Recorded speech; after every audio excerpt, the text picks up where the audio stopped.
I pledge allegiance to the flag of the United States of America and to the republic for which it stands, one nation, under God, indivisible, with liberty and justice for all. Well, good night. Yeah. Almost underneath you. Yeah, we don't need to have a, you know. Patrick's here. Okay, we have a lot on the agenda, so I would like to get this thing rolling. First thing is to approve the agenda. Does anyone have any additions, any changes to the existing agenda? If not, I guess I'll make a motion to approve the agenda. Second. Second by Amy Jurek. All in favor, say aye. Aye. Aye. Any opposition? Okay, the agenda is approved. First thing on the agenda is a resolution from the EDA. I know the EDA this morning had a special meeting in regards to the sale of the first lot in the new industrial park. So, Mike, do you want to kind of I will peruse the rest Ken's of it? got up for the public and the home viewing audience when they watch this is that Council is considering tonight the recommendation that's forthcoming from the New Prague Economic Development Authority that took this action item on this morning, held a public hearing, and adopted a resolution approving the sale of land and purchase and the development agreement between the EDA and PH Properties LLC. The owner of that company is Mr. Paul Hunzel. And their recommendation tonight to the council is to approve the recommendation concerning the sale of property and the approval of the enclosed agreement. As you can see from the materials, this is the first lot in the city's industrial park, the New Prague Business Park 11th edition. What began as a project back in 2010 in the preliminary pre-planning and development that has taken us upwards of, well, we're in year 6 now of the process. That's starting back then. It was the council and the EDA's collective joint goal to develop and to put in place a new industrial park. We were out of industrial land, and so we've worked in earnest for the last 6 years. City bought the property March last year, annexed it, platted it, and had it ready to go as of this fall. So this is the first lot sale under consideration. The purchaser, the property PH Properties LLC, is proposing to buy a nearly 2-acre parcel, which would be Lot 2, Block 2 in the 11th edition. Proposed purchase price is $120,000. Mr. Hunzel currently is the owner of Paul Hunzel Homes, Dynamic Woodworks here in New Prague. And in fact, he's leasing property right across the street, so essentially he'll be moving across the street and building a brand new building.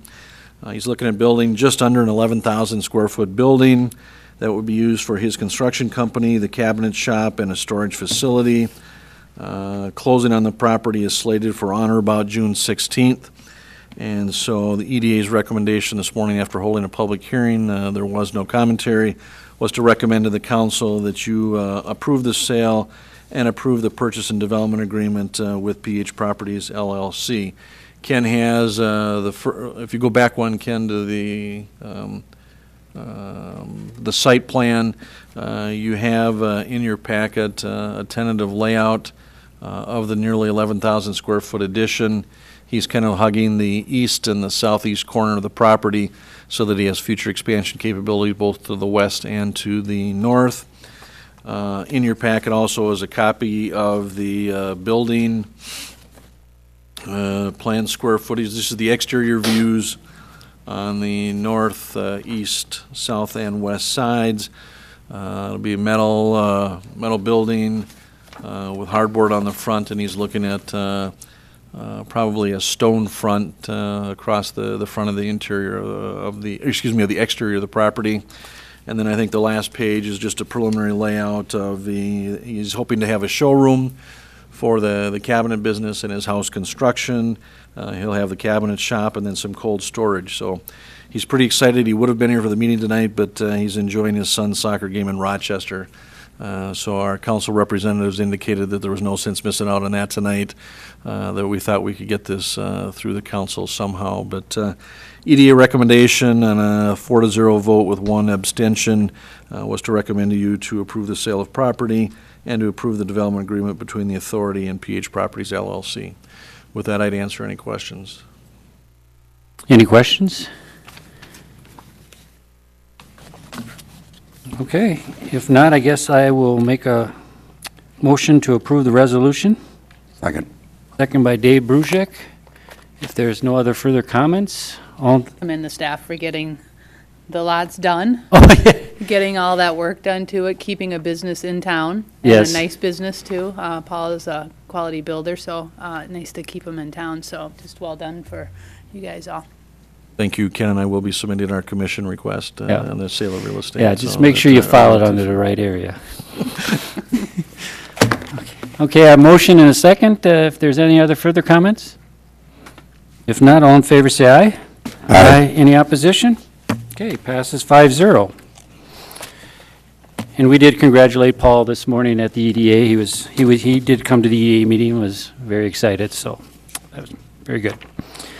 Next on the agenda, we're fortunate to have the president of the CGMC, which is the Coalition of Minnesota Cities, Bob Broder, who also is the very honorable mayor of LeSueur.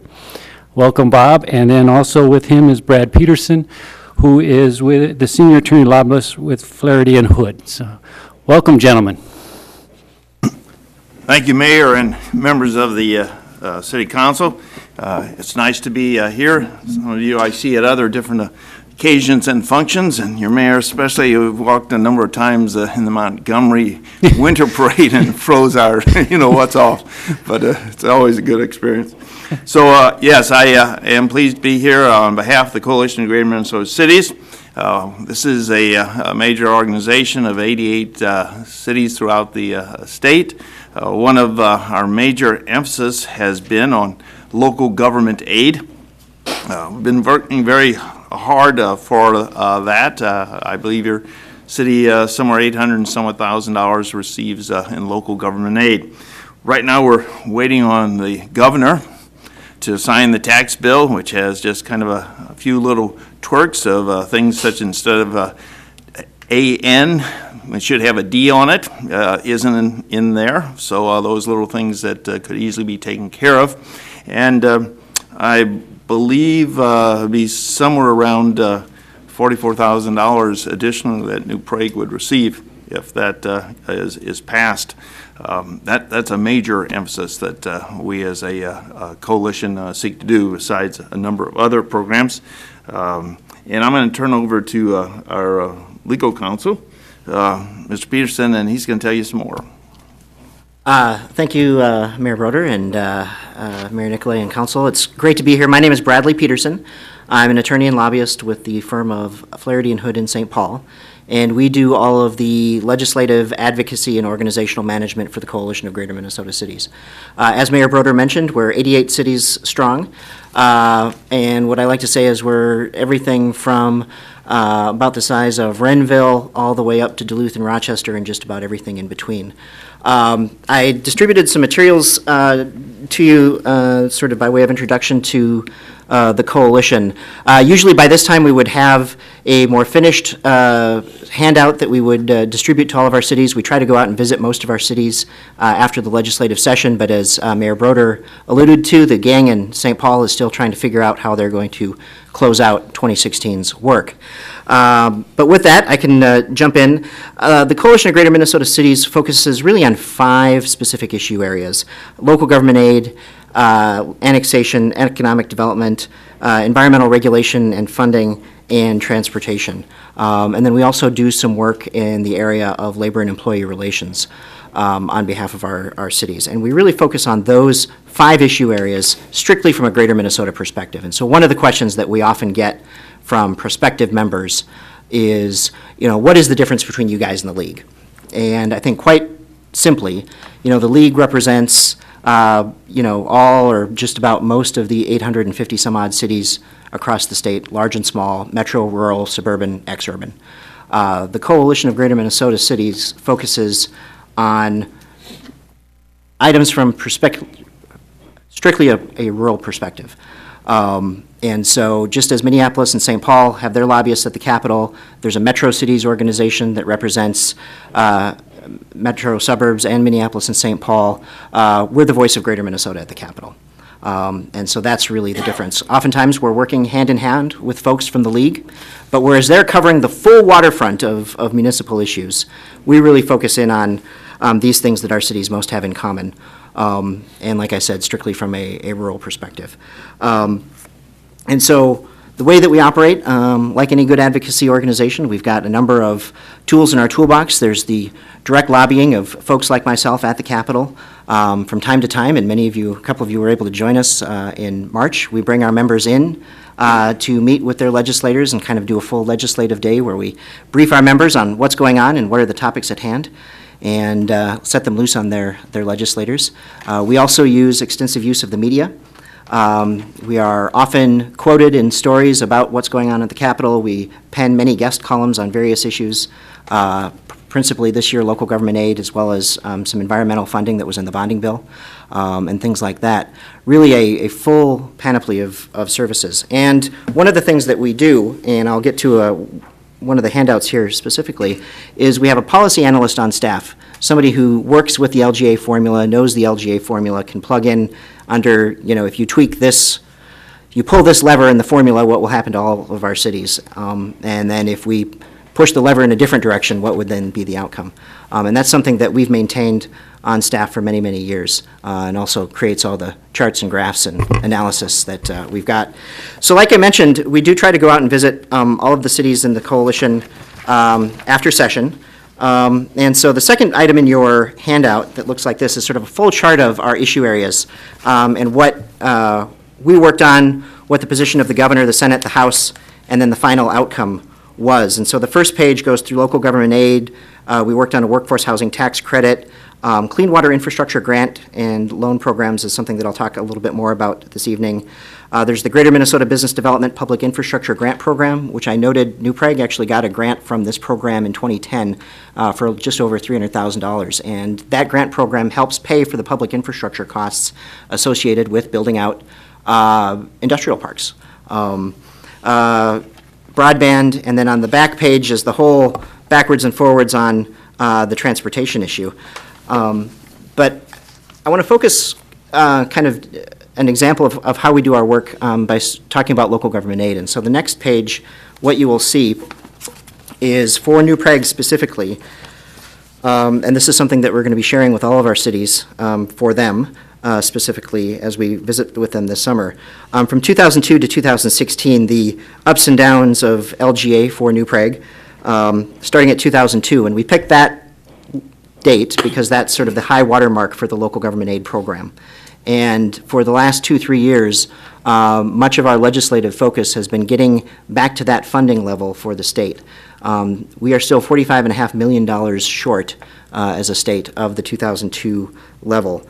And then the bottom graph there looks at the impact of specific proposals on New Prague specifically. And so 2016 is sort of your baseline year. The red is the coalition's proposal, and our proposal was to get back to the 2002 level. And then you had the Senate, which was going to do that over 2 years. And then the final tax bill, which passed with strong bipartisan support and included a $20 million increase in local government aid as well as some other property tax relief for small businesses and farmers. You can see what that would have done. And so for New Prague, what that would have meant or would mean if it does eventually become law, and it still could, would be a $44,000 increase in your local government aid for 2017. The flip side of this actually shows another one of the items that was in the tax bill and that the coalition supported. In the tax bill that was passed by the legislature and is awaiting action from the governor today, there was an exemption from the state CI property tax for the first $100,000 of value. And so you can see we did an analysis for a property in New Prague that would be 66% of the average CI value, what current law is versus what their property tax would be if this were to go forward for the CI portion. I will stress that it's not your local property tax, obviously. An average property, and then a high value property, 133% of the average value. So you can see in many cases a pretty significant savings, and we really felt that this was a provision that was advantageous to Greater Minnesota, small businesses particularly. We were very outspoken this last 2 years in terms of the local government aid discussion. When the House of Representatives had their tax bill last year, they actually were sort of going backwards from our perspective by putting a $85 million cut collectively to Minneapolis, St. Paul, and Duluth. Besides Duluth being one of our members, we didn't think that it was wise to undercut the integrity of the program with sort of an arbitrary cut to those cities. Now, Greater Minnesota cities, the other Greater Minnesota cities, would have seen no benefit from this. It would have just been a cut to those cities. We spoke out about that pretty strongly. We held meetings with legislators around the state in January and February ahead of the legislative session. Printed several editorials and papers across the state, and were able to sort of, I think, change the trajectory of that discussion to where the final tax bill had a $20 million increase, which again, as I mentioned, is awaiting an outcome. One other item, well, first actually continuing to go through the packet, we continue to be engaged in the discussion, and the next item is a letter from Mayor Broder here that we sent to legislative leaders and the governor just a couple of days ago, urging action on the tax bill, that it was very important, and that from our estimation, there ought to be a special session to fix it, irregardless of what they do with the bonding or transportation bill, because we didn't think that it made any sense at all, and that would be an absurd outcome if tax bill with all of this property tax relief, benefits for students, benefits for local governments, would be held up because of a drafting error. And I think that, our perspective is, for Pete's sake, just get it done. Also would comment on that as in terms of, if nobody speaks up for local government aid, don't think that it'll continue to be there, or it would continue to possibly, expand as the economy grows, is that there needs to be some really strong advocates, because otherwise, local cities seem to be sometimes kind of forgotten in the whole process. So that is our aim, to make sure that does not happen. And then one of the other things that we spent a lot of time on this year is funding for clean water grant and loan programs. Last year, we spent a lot of time at the legislature actually pushing back against regulations that had been promulgated by the MPCA on water quality standards.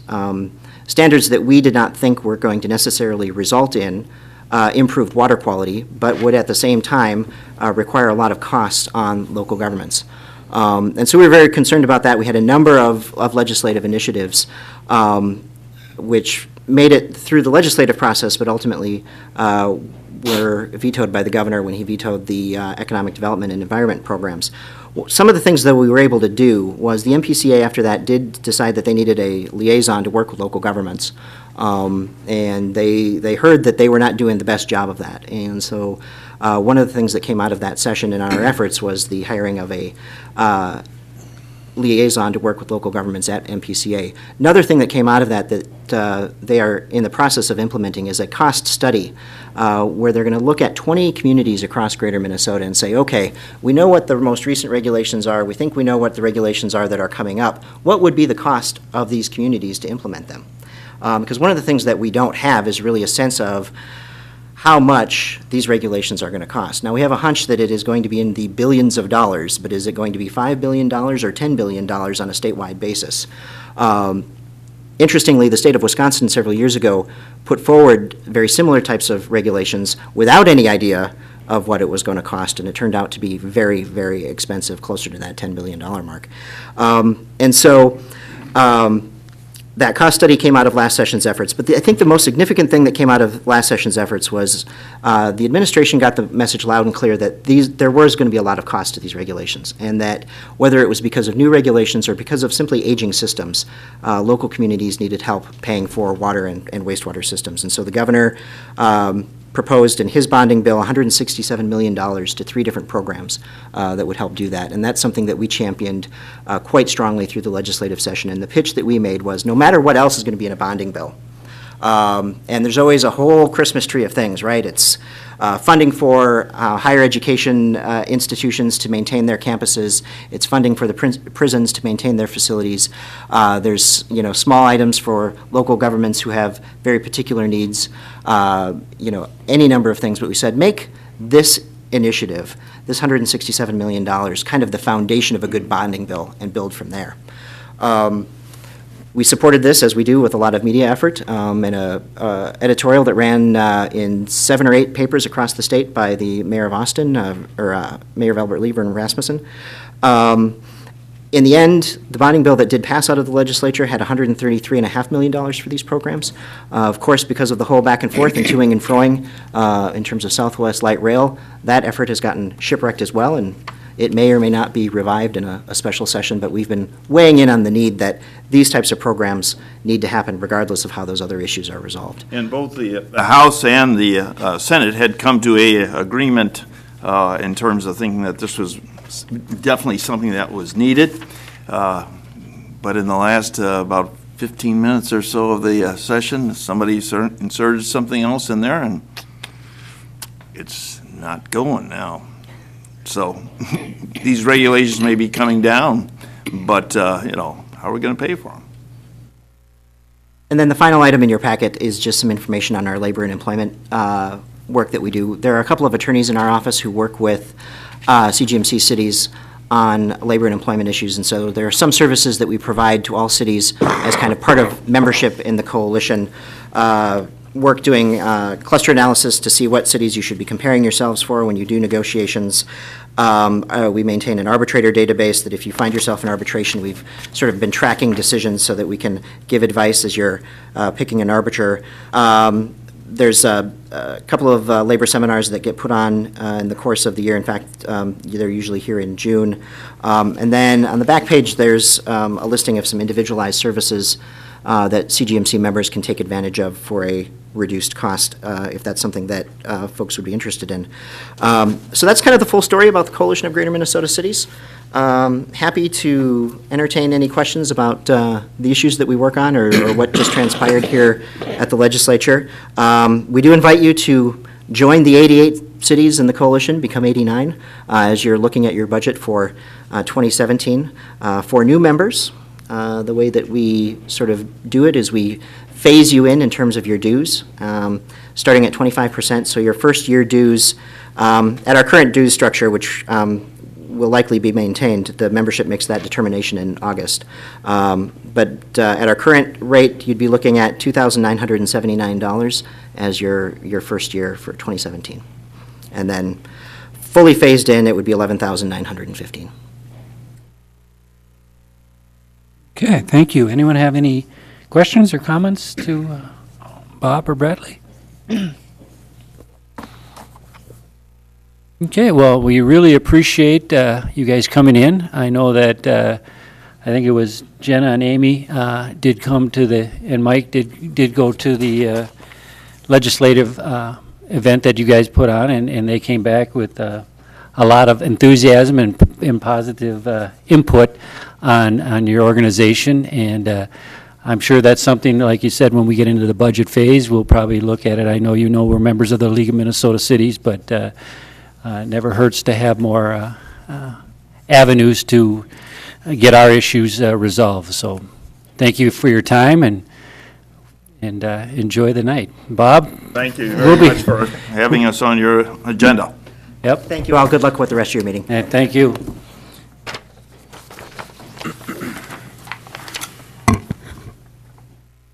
Next on the agenda, the Eastland Development. Ken, are you going to kind of lead this? I'll give an overview. So we have once again a review of a comprehensive plan amendment and rezoning for property in the Eastland Development from RM medium density from their current zoning districts. So at the May 25th Planning Commission meeting, a public hearing was held for this comprehensive plan amendment and rezoning request. It's very similar to what we reviewed in April. Some of the changes made by KA Witt was to remove a triplex from the single-family home adjacent townhome properties along Autumn Avenue. And the other area was specifically to add a berm and some trees. I'll just show a map here kind of to show you the area briefly. So I'll just kind of move forward here. I do want to note at the public hearing, we did specifically have 2 residents providing comment. One in favor of the development, somebody that was seeking that type of housing in the city and can't find it currently. Then the other was a representative from the neighborhood speaking on behalf of the neighborhood, noting again that they do not want the townhomes in their backyard and were concerned that the townhomes could affect the way their children play outside, and they're also concerned about property value in general. It was discussed at the meeting that the berm was not specifically requested by the property owners. Or during the meeting, what they did indicate for their desiring rather than the berm would be additional screening and or an enhancement of that existing tree line that actually lies on the property line between the Eastland property and the single-family homes. Who owns that tree line? It's right down the middle, near as we could tell. Jason, we talked about that at the Planning Commission meeting. The line probably somewhere down the middle of that. Okay. And Chuck, one thing you had brought up regarding the reason you had voted no the last time was you're concerned about the future of the commercial property within the city and removing the 3.61 acres directly behind Coburn's from commercial to medium-density residential. And I just noted in further detail in the comprehensive plan, we do have over 410 acres available in our growth boundary, and our comprehensive plan shows that we have a need for about 105 acres out in our growth area, so we actually provide for more than we need. So taking a little over 3.5 acres out really doesn't have a material effect on that, particularly a second tier type of commercial property as we have behind Coburn's. So I'll just run through the recommendation real quickly here, and then I'll go into the maps and photos and everything for everybody in attendance. So we did have a recommendation from the Planning Commission with a 4-to-1 vote. We did have Commissioner Meyer, who had also was the no vote on the last recommendation to the council to pass these forward. So 4-to-1 recommending approval for the resolution to be passed, amending the comprehensive plan. Now again, recall that does take 4 affirmative votes to vote that forward. If you're not voting in the affirmative, please state at the time of vote on the record why you're not voting for that, so we don't have to re-vote as we did at the last meeting. And then number 2, regardless of whether item 1 or 2 or number 1 is approved, we do need to take action one way or the other on the rezoning ordinance. And obviously, if number 1 passes, it would be a recommendation to approve that rezoning ordinance to be introduced at tonight's meeting. If it is not, if number 1 is not approved, I would recommend a motion and second to have that not be approved for that rezoning. So just a little preface there to alleviate the concerns we had the last time we voted on that. Ken, why did Meyer vote against it? Do you remember? Specifically, just thinks that the existing line between the, there's a line of medium density south of 3rd, felt that that should not be extended any further to the south, and that was his vote and rationale at the last meeting back in March with the Planning Commission. He has maintained that, just doesn't feel it should go any further south adjacent to the single-family homes. So here's kind of the overall layout. You can see 3rd Street, and this is the commercial area, the 3.61 acres that would be rezoned, mostly twin home buildings. They do have 1 triplex maintaining up here. And then the area south of 3rd down to 5th, which is Autumn Avenue. You'll note that these are all twin home buildings proposed at this point. Witt Properties had proposed a berm with landscaping on it. As I noted at the meeting, it was discussed that the berm probably wasn't maybe necessary, but additional landscaping would be desired by the single-family people here. These details would be worked out with a future conditional use permit request for the plan unit development. So that's when we get into all the detail on landscaping and, you know, exact building placement and that type of thing. So just to keep aware of that, we're still at a pretty high level here for for tonight's meeting. Ken, who's in those meetings when you do that more review plan? Is it just you and the developer, or? No, well, obviously, we usually meet with the developer on a staff level and have other people look at utilities such as Glenn and Public Works and things like that. But no, it requires another public hearing. The neighbors would be notified, kind of go the whole public route as we've done before, Planning Commission and then Council ultimately. But would they be able to perhaps be in those meetings when the discussions, as opposed to just having to come once the? Oh, you're talking the neighbors. Once you guys finalize the plan? I would recommend that we have some kind of neighborhood meeting before then. Okay. Definitely. All right. Okay. Whether that be with Witt and city and the residents, or just Witt and the residents to start with and kind of go there, that route. I think the city would be. Yeah. It would help if the city was involved with that as well, so, okay. Yeah, that would definitely help. Okay. So that shows the area, and I do note the extension of Fifth Street. Everything south of there is proposed to be maintained as single-family residential, and there's a number of lots further to the south there. And again, just another detail of what they had proposed is berming and landscaping, which isn't necessarily needed. It is noted that the water flow is from the single-family lots to the east towards Autumn Avenue, and that's why the berm was actually shown to have areas cut into it so the drainage can make its way through the berm. If we just put a berm through there, it would have dammed up the water and caused some problems with the single-family homes there. So, again, details that would be worked out. So Ken, will you go back one slide? Yep. Will you draw a line of where the change is in housing from medium or? Yeah, so medium density actually exists roughly right through this area and up to Third. That's for the medium density. If you do the one on the right, then it's splitting that top. Yeah, basically it would split pretty close to the middle here. I don't know if you can Sure. kind of see the faint outline, but this is the current RM zoning here and then the single family here. So kind of their property line is the current split on that zoning. Townhouses to the. Kind of runs right through there, yeah. These are some renderings that K.A. Witt had provided for twin home building, just to give a general look from both the front and the back, how that would look. And then here's an overview map again. Jenna, just kind of reiterate. So you've got Jillian Street, that private road is kind of the dividing line. Again, so if you just follow that further to the east, that's the current dividing line for the medium density residential. It actually jogs a little further south over on this area, but we've got, again, a future holding pond and then wetlands, so there wouldn't actually be any homes proposed here now or in the future because of that. So really, to boil down the discussion, is really surrounded, I believe, this particular piece of property adjacent to there's two single-family homes that abut these units that are proposed here. So I'll probably just back up a slide here and open it up for further discussion. Ken, when was the comprehensive plan initially put in effect for this land? This particular land would have been, the approval of this particular area would have been in February of 2005.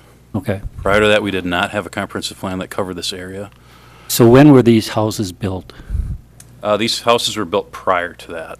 Okay, so they built the houses not knowing what was going to be behind them. We had a lot of growth from the year 2000 to 2004, when the comprehensive plan was then revisited at that point to obviously expand further. So these were this area was in that growth boundary, kind of what was city limits at that time.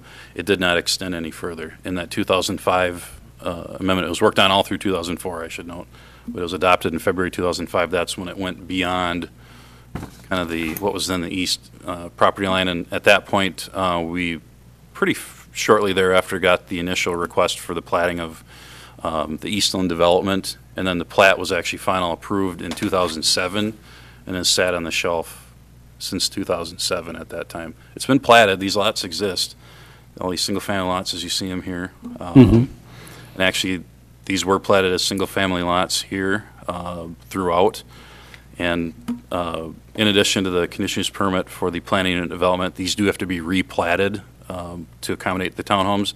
That would be done at the same time as the comprehensive plan or the plan unit development review, should this be approved.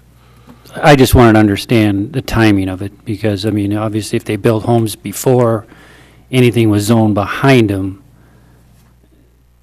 I mean, it could have been industrial in the comprehensive plan. Yeah, we had, there was no Yeah. growth boundary Okay. beyond that point. Okay, thank you.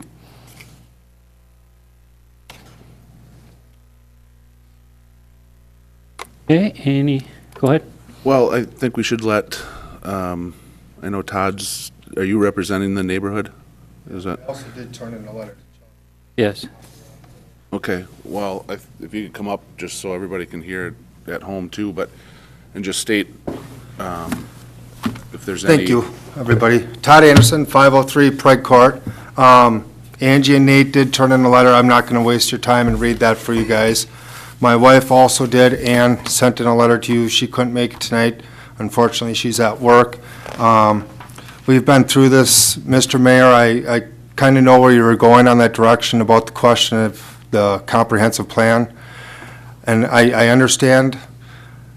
We didn't know when we initially moved in 2003 what was going to be back there, and you're absolutely correct. It could have been industrial, it could have been commercial, and again, at that time, we could have been sitting here arguing that point too. So that, back in the past is a moot point. Come 2005, when that was platted and brought in front of the Planning and Zoning Commission, they did look at it, the comprehensive plan. I do believe the county also had it on their comprehensive plan that would be following single-family and doing the transition from commercial and slowly migrating south to single-family. I couldn't find it at the time, but if you did some research, you could do a little more on it. So not to go to the past, I'm going to go to the future.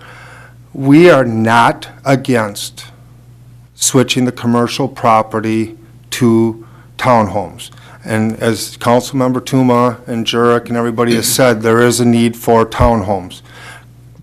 Currently, Witt is asking for townhomes in the commercial property and having that rezoned. At this time, I believe there will be 11 units up there, additional 4 units that are already zoned for townhomes. So currently, if they do rezone, or you guys do approve to rezone the commercial property, there's going to be a total of 15 units. I'm asking, Nate and Angie and all the neighbors are asking that, hey, instead of asking for everything to be rezoned townhome immediately, let's see how those first 14 sell. If they sell like hotcakes and move on, in a year or two, Jason or Witt Development can come back here and ask again, and ask for the rezoning. Or we're just asking to see, leave those 3, you want continuity, leave those 3 lots behind us, single family, and go ahead and let townhomes move across. Then you got a little bit of continuity between single family and the townhomes currently. And if you're wondering what I'm looking at, can I get up there? Is that possible? What would you like to do? Well, if you go back to this Yeah, I can go back to that. piece, if you look at the townhomes across the street, which would be, I don't know, can I move? You can point out, there you go. There we go. Leave these 3 lots that I'm currently pointing at, single family, and go ahead and change those over to townhomes. We're not arguing that point. We haven't yet. That's all asked to be rezoned into townhomes. We're just asking to leave the 3 single-family lots behind us, single family. K.A. Witt Development builds beautiful homes. If you guys all in the past have talked about Heritage and comparing us to Heritage, we're not Heritage, but I know looking at the development that Ken Witt and Jason and Chris and those guys at K.A. Witt Development built up there, their houses are from $300,000 to $404,000 was the last house I found that was sold up in that Heritage development. Why can't he put a couple $300,000-$400,000 single-family homes and do the little, I don't know the word I want to say, but do the transition and go ahead and move it on the east side of it instead of or townhomes right behind single-family homes. It's very simple. He's still going to have your transition through, and Jason's still going to get his extra 2, 4, 6 extra townhomes for a total of 20 townhomes. And he's only going to lose 4 townhomes. bottom line, if you read Angie's letter, and I'm paraphrasing off of Angie's letter, it's about the money, is what it's about. And losing those 4 townhomes, it's going to hurt Witt's pocketbook. We're just asking to stay consistent what the plan was back in 2006 and 2007 when planning and zoning asked. And I know there's a couple people here tonight that are going to say that they're looking for townhomes. Right now, if you change commercial, there's 11 that's going in there, and you got 4 that are already zoned townhomes. So there is townhomes available. I don't know what else to say. Can I ask a question? Yes. And you know where I live, Yes, and you know that I back up to a absolutely. 3-unit townhome. Why is there statements made that, one, it hurts your value? Because I wish it would hurt my value, as I get my tax statement every year. And 2, that townhomes are not an acceptable neighbor. Because we have a lot of young kids in our area too, and I'm kind of caught in between in some of these statements, thinking that these townhomes, you're bringing in a different, different people into a neighborhood, and I'm kind of confused, Todd. That's where I'm kind of. Right now, we do have townhomes behind us, and prior to us moving in there, and after we moved in, our kids got older. We've had a lot of issues with the neighbors down there. The children are out at night, 9 o'clock, 10 o'clock at night, hollering and screaming, and now our kids are getting older, so we're going to have high school kids. They're going to be louder. We're going to have high school parties on Friday and Saturday nights. I'm not saying big parties or anything, but, and we're not really arguing, Chuck, the townhome overall. We're just asking behind us, the single family, and do the transition like K.A. Witt's asking for. You're going to still get your transition, but you're going to leave that more family feeling. When you moved in 2003, I believe you moved into your house, you had townhomes. 2009. Okay. The townhomes behind you are already existing. You chose to move into your neighborhood, knowing that there was triplexes behind you, correct? Right. And I guess I looked at them at just like a single-family home. I guess that's my deal. I don't look at, because it's a twin unit or that it's a different type of Mr. neighborhood. Mayor, at the time when you moved in, had you moved in when they were being built, would you be sitting here arguing probably on it? You didn't have a choice. They were already built when you moved in.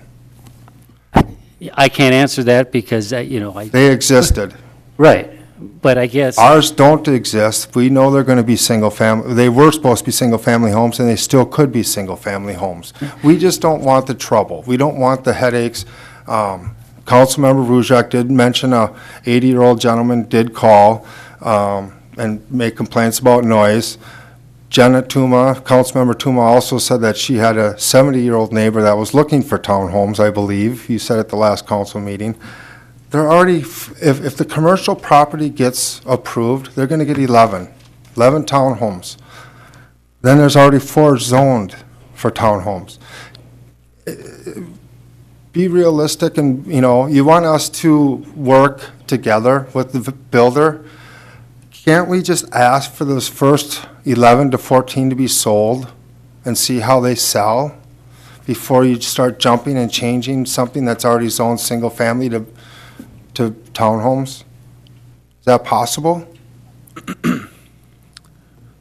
They kind of said they want all or nothing, and there was a couple comments made that I'm not going to repeat myself on it, that he could just sell the townhomes, I'll just say that, and sell those single-family lots and let somebody else move in there. But that's water under the bridge. That was the past. I'm talking right now. Let's ask, and I'm asking for myself, my neighbors, and everybody around us, go ahead and rezone the townhomes behind Colbrandt's, the commercial to townhomes. Leave the 4. I have a question for you. Yes. So in 2005, when the comprehensive plan was extended to this area and they put single families back there, did you have an opinion at that time? We did come in, yes. We came in and we wanted to see what the plan was. And at that time, it was single-family homes. We did argue a little bit about the townhomes going by Jillian, but at the time, the planning and zoning explained that the cutoff was at Jillian. Everything north of Jillian to 3rd was going to stay townhomes. Everything from Jillian south was going to stay single-family home to keep the comprehensive plan intact. And I believe one of the prior planning and zoning person is here tonight that was on at that time, so. But we're not arguing about single family. We just don't want townhomes behind us. We want to keep it a family, and I understand it's going to be empty nesters. Well, and I heard from some of the people that want to move into these areas back here, and they are the foundation of a lot of what New Prague has been built on. One of them is a school teacher. So they're just not opposed to kids, and it's just, I'm kind of with Chuck where you hear of those families, and it's just, it's really sour. That's one or two people. No, you're saying, your group has said, those families, those people. I mean, you just referenced it a couple minutes ago, and it just, there's just nothing wrong with these townhomes, and I can understand why Witt doesn't want to stop two townhomes from being built to put them to single family because it's good for you only. I mean, it adds to the neighborhood, it adds to the flow of it. I'm just not seeing it. I respect you coming numerous times and voicing your opinion and standing up for it, but I don't see it. So again, I'm going to go back. There's townhomes. You're saying, Councilmember Tuma, you're saying there's townhomes that need to be available. If you approve the commercial property, they're getting 11 townhomes. But I'm not sure that Witt wants to go and invest in money on something and then wait to see. And are we just going to be back here in another month then because they do sell? But what are we gaining? To see, are you waiting to see if they sell or not to sell? I'm not sure why you would recommend that we If there's wait. such a demand for townhomes, the 14 should sell within a year or so. If there's such a demand. You said you've talked to numerous people that there's a demand for townhomes. They are going to get those townhomes. Witt's asking for 11 more. But what's the benefit of waiting? To see how they sell, to So see the if it values. does sell, then we just go back. I would think that would be a kind of a hardship back on the developer to say, okay, now go ahead. What's the hardship? What part would be a hardship? Because I think they have to replat it, and, Ken, is there additional? It would have to be, that portion would have to be replatted at that time. Well, they can't initially plat it now. They're looking at it possibly.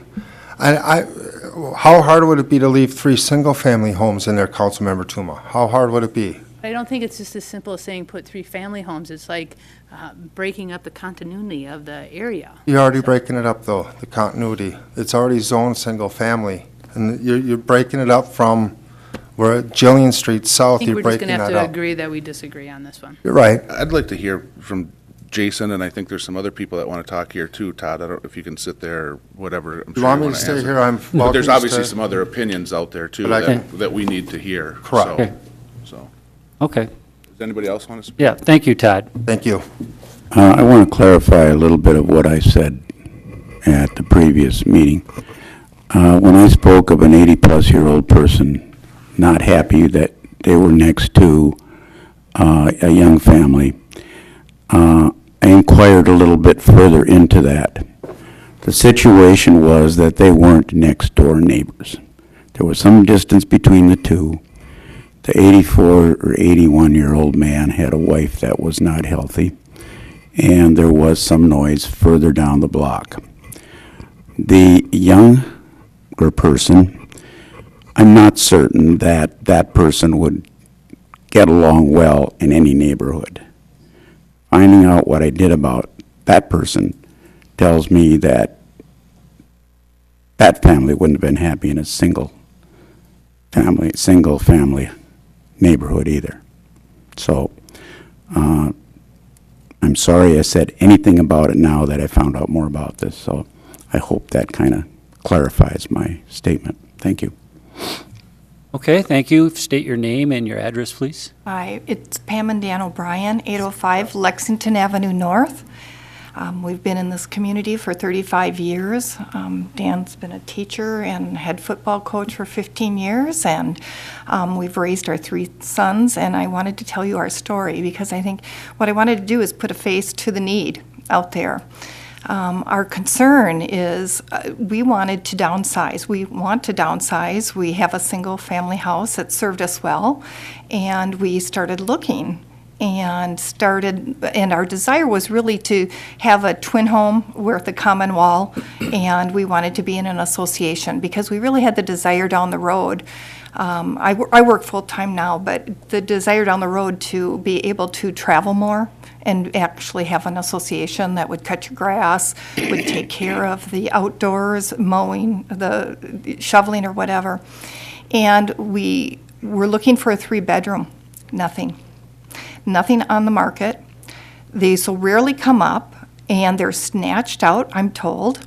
That literally there's an inside connection that's occurring in order to get some of these homes, actually, because there's such a need and an interest to be in the association. They sell quickly, the homes that are there, and there's great need out there for a new development. And one that's large enough to support an association where there is a community. We're baby boomers, we're here, we're coming, and we're just at the tip of the iceberg, I believe, in terms of the need, and we can tell because there is nothing available for us out there.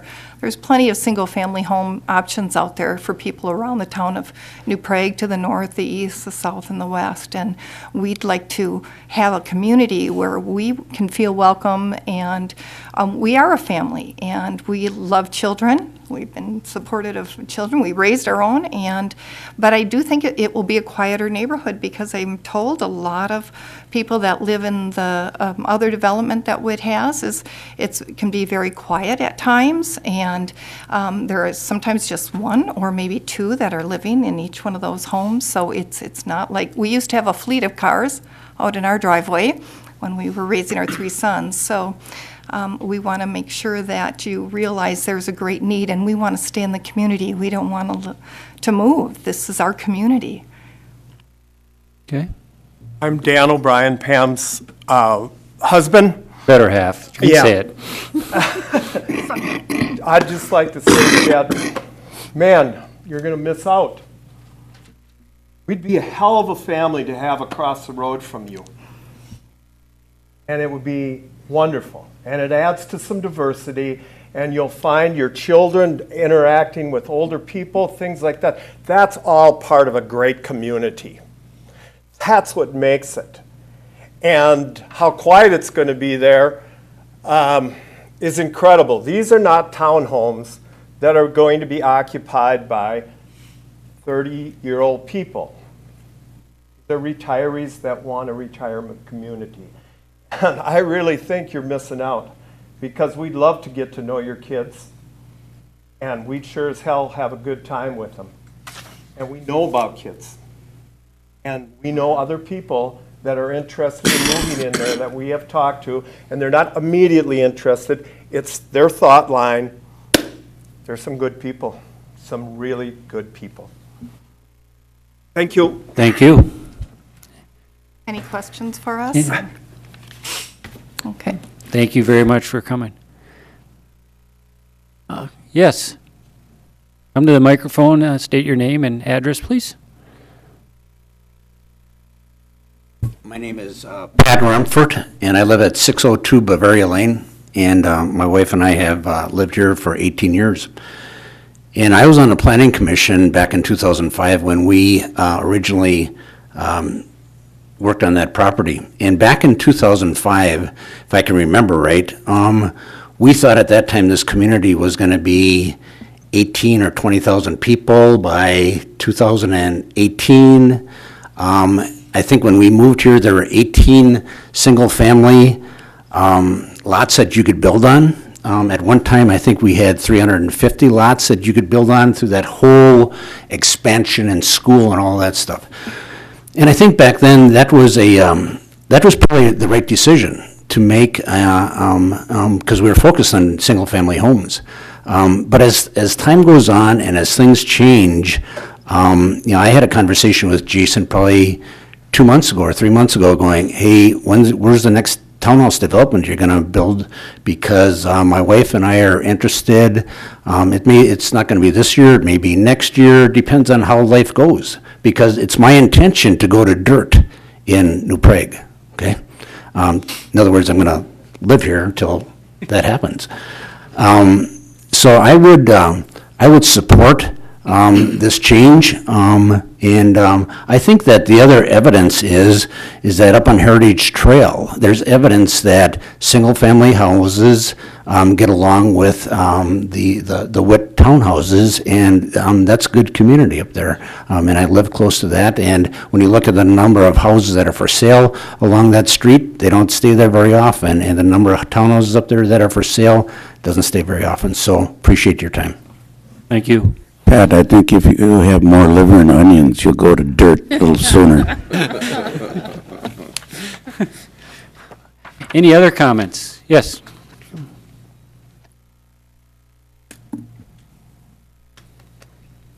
Jason Witt, 29437 141st Avenue. I'm here representing the proposal to make these changes. As you all know, this is our second time around. We've made some changes trying to work with some of the people that were opposed to it. We tried to compromise on some of the things we heard at both the Planning Commission meeting and the City Council meeting. The berm apparently may not be what some of them would like to see, so we're willing to, if this gets approved, between this phase and the planned unit development phase, which will all have to come back to the Planning Commission, we'll all have to come back to you and talk one more time to come up with a landscaping idea on that back property line that would be more agreeable to the property owner. So if it's a berm, if it's trees, if it's some other landscaping, we're willing to try and find something that they would like to see. We did take out that 3 triplex. I think that just makes it a little bit easier. And then you know it's just like the duplexes that we have up in Heritage Estates.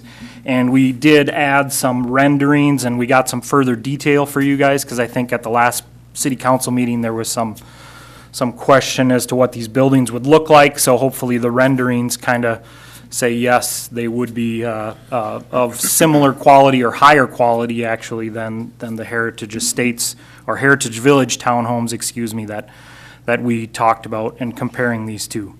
At the last Planning Commission or the first go around, the Planning Commission and the City Council, probably the major objection was those units backing up to single family. So after that meeting, I did take a little tour around the city of New Prague just to say, what we're asking for, is this out of the question, or is this something that doesn't get done? And in your packet, I don't know, Ken, how do I get to those slides? I can. Anyway, I went around and I documented 12 different locations where there's single family backing up to townhomes in New Prague. And they range anywhere where those things were platted back before 1950 all the way up into the 2000s. Some of them were in the 80s, some of them were in the 70s. So it's kind of been a thing that's been done throughout. In all of those situations, as near as I could tell, and Ken can correct me if I'm wrong, but there was not one piece of screening required between the single family and the multifamily. I'm not saying we're not gonna do that, but just to say, hey, this is going further than had ever been requested for townhome projects like this in the past. So here, Ken has got to the slides. Yeah, if you wanna. Okay, so. Go ahead. Doherty Avenue. So here on First Avenue South, the picture is taken from the street. This is a picture of a townhome with a duplex with a single family in the back. I only did duplexes or triplexes. I didn't do any sixplexes. I didn't do any apartment buildings. There's all kinds of areas in town where there's apartment buildings that right next to it have single family homes, and they seem to be living there quite well. But, so my point was, okay, are we really asking for something that hasn't been done in the past, there isn't precedence for, and as verified throughout these different areas in town, no, this one is just off of Main Street and 5th Street South. There's a duplex on the right and single family in the rear. From 6th Avenue Northwest, the photo or the building on the right is a duplex, and in the back there's single family homes behind it. This picture is from 6th Street Northeast. This is actually a picture of a single-family home on the left, and in the back, the almond-colored building is a duplex. On 7th Avenue Northwest, the building on the right is a duplex, the white building is a duplex, and right in its backyard, there's a single-family home with, again, just looking at, there's no screening there at all. On 8th Avenue Northwest, there's a single-family home with a duplex in the back. Alton Avenue, this is a picture of a single-family garage with a duplex in the backyard. So the point is that there's numerous areas, at least 12, that I've taken picture of and documented where this isn't an abnormal situation. But Jason, you're still sticking with the fact that you're going to have some type of screening there. Yes, yes, we'll okay, work with it, okay. yes. I was just pointing out that in the other instances, there wasn't anything Well, yeah, to be provided. honest with you, yeah, I see where all that happened, and, you know, initially, when I voted no the first time, it was because I was hoping that there'd be some type of compromise between you and, Yep. and some more communication. Yep. And I think that's happened, and Yes. I appreciate that. And I think the fact that if we do, if this does go through and we do approve it, that we set a good precedent here with screening and stuff and show that we're meeting the concerns of the single-family home. And I think that was the other thing, and I don't know if it was Mrs. Stika or Mrs. Anderson that in one of her letters, there's still a lot of what-ifs. Yep. And that's kind of why I directed my question to Ken earlier, too, was that I wanted to make sure that, that they can be part of this planning process, this next step that comes through here. So, and it sounds like that's a definite. But I think what you need to do with the homeowners there is kind of answer some of those what ifs. You know, I mean, they're scared is what it is. Yep. You know, they're worried. They don't know what's there. You know, Todd brought up a good point. What happens if you do those first 11 units and they don't sell? You know, but we've approved that entire area for medium density. And maybe you can answer some of those questions. You can still put a single-family home on a medium-density lot. Right, I understand that. Okay. But I have a the slide neighbors that, don't understand can I that. get to one of my slides to answer Sure. that question before we move on? Sure. This is a slide that I got this information from Ken. As of 1/1/2016, there was 223 single-family lots available to build on in the city of New Prague. There's 7 multifamily lots that are set up for 6 to 8 plexes, so big buildings like are over by Ravenstream. Mm-hmm. There's 0 executive townhome lots. So my guess is that we can fill the 24, 25 lots. I mean, even at that, if we get all these approved, there's 10% of the total number of single-family lots are available in this multifamily. So I don't think we're going above what we need. I don't think we're going above what the town needs. I mean, to me, it's a no-brainer that these will sell just because there's nothing out there. There's 0 lots that something like this could be built on in New Prague. Right, and I don't disagree with you. I think that's the case. You know, I understand that too. I think what you need to do with the homeowners behind there is in that neighborhood is to assure them and make sure that if those 11 don't sell, and you don't know, I think you're right. I would agree with you that they more than likely will sell. But maybe you can answer that question, why that Todd had brought up earlier, as to why you can't finish those first 11 or 15 units, leave those, and then the last 3 behind there, wait and see. You know, I mean, as opposed to, and then come back and reapprove it, or. Yep, that's a maybe good question. At that time, the economy changes and single families. Todd had mentioned to me before the meeting that I think there was a good article in the paper that single-family homes there's a shortage of single-family homes, and that people are actually in bidding wars for the single-family homes. Yes, So- there is, but it's documented here that, and more lots going to be coming online available that, 200-plus lots, single-family lots are available, so Right. there is plenty there. As far as the detail, I think Ken mentioned that we're at a very high level. I think it was Ken. But if we get this approved, then we get into more detail. And at the plan unit development, there's a lot of very specific plan work that has to be done. That is the time to say, this is the specific, I mean, can I say, yes, we'll agree to doing some landscaping or berming, but we can do a specific plan at the next phase.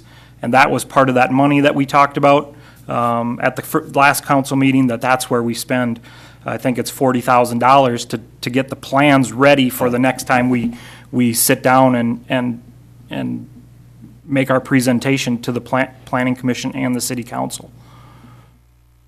Does that make sense as far as why we don't have details right now? Does. Because we're trying to get it so we can spend that money and not be, wasting that money, not knowing if it's going to get approved. As far as cutting it in half or making it smaller, one of the things that we found was very successful about Heritage Village was it is the largest townhome community in New Prague. And part of that is the larger you get it, the cheaper you can get services like lawn mowing and management of the community or of the association, snow plowing. The bigger it is, it makes better fiscal sense for the people that buy those units to be able to do things and to have quality lawn care and do spring cleaning and landscaping and whatnot. So a larger area makes it bigger. The other thing is we want that street, Autumn Avenue, to be all townhomes, to make that association be feel like they're contiguous with each other and that it flows properly. The association part is a big selling point for the people that buy this because a lot of them have other homes or they go south for the winter and it's kind of, hey, we're going south, can you watch my building? It's all that.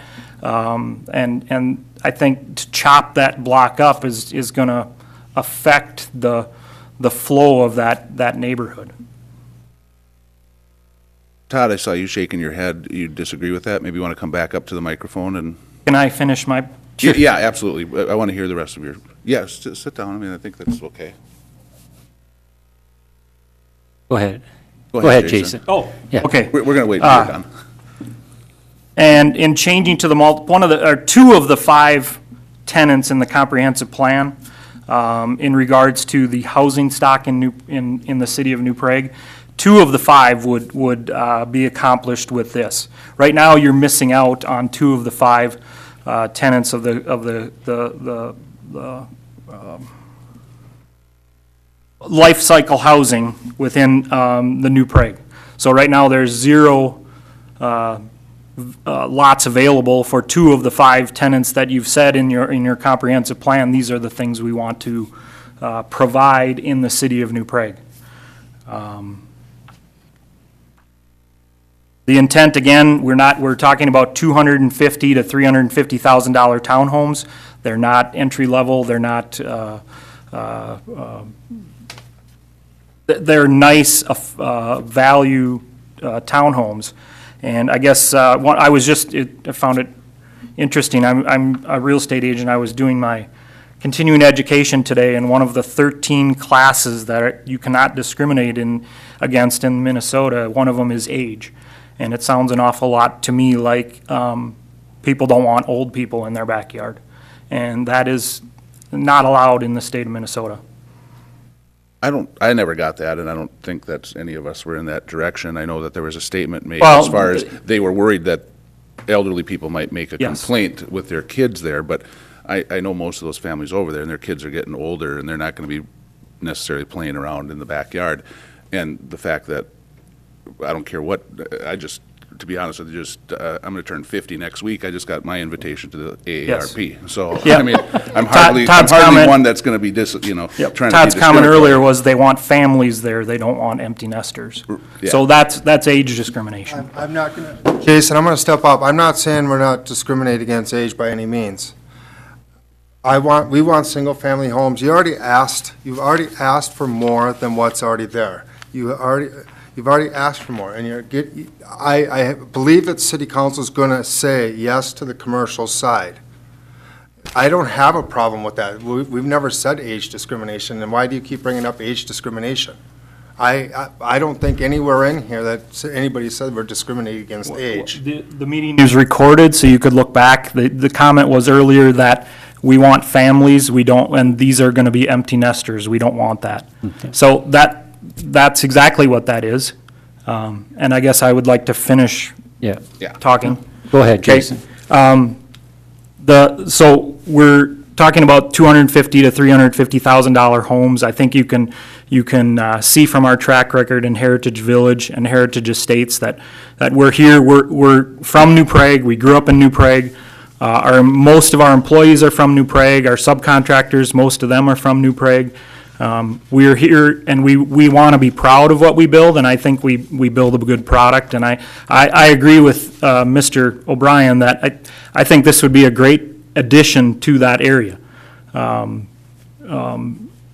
it has, I don't see what the difference is between families and empty nesters, if that's all we're talking about. I don't understand why it wouldn't be approved. The staff has recommended approval. I've worked with Ken for a long time on this, and he's recommended it both times based on the comprehensive plan and the ordinances within the city of New Prague, and I hope that you would consider approving it. Yeah. Thank you. Thank you. Any questions for Jason? Any additional? Thank you. Oh, you got it? I just want Jason up there just in case. You know, Todd, this is it seems like Jason's, this is kind of the compromise that we were trying to get to a certain extent, that you guys would have a say in this, and, it really seems to me like Jason has included you guys more into this, and I don't, is there any other what-ifs out there that your group that you represent can come up with that maybe Jason can answer? I mean, I want you to feel as good about this too, but really, I want to clarify. $300,000 executive townhome, I don't, with I do want to clarify, he's saying 250,000, is that per unit, or is that one unit per se? Can you go back to your slides showing? Is it 500,000 for two So it'd be units? 500,000 per building? Yes. Okay. Yeah. Now, I wanted that clarified, but I also want to go on record that you're talking, everybody keep bringing up Heritage, and Jason brought it up, and Mr. O'Brien and everybody brought up Heritage. Pat also brought it up. Heritage has a big green zone. If I could get the screen up here so I could show this map real quick, is there a possibility? Yep. I don't know. Technology, I'm sorry. And then I'll drop. But everybody keeps bringing up how Heritage is. There's big green zones in Heritage Development in the townhomes between single family. I'm trying here. We need Mitch. We got it, Mitch. He Comes out of the back. comes out of a cave and. If you look at Heritage currently, these are the townhomes that they're talking about, which Witt developed. Very nice townhomes. These townhomes back up to single-family homes. There is a road in between, but they also have a lot of green space. That's what we want to see, the green space. What's the setback off the property line? Can you answer that, Jason?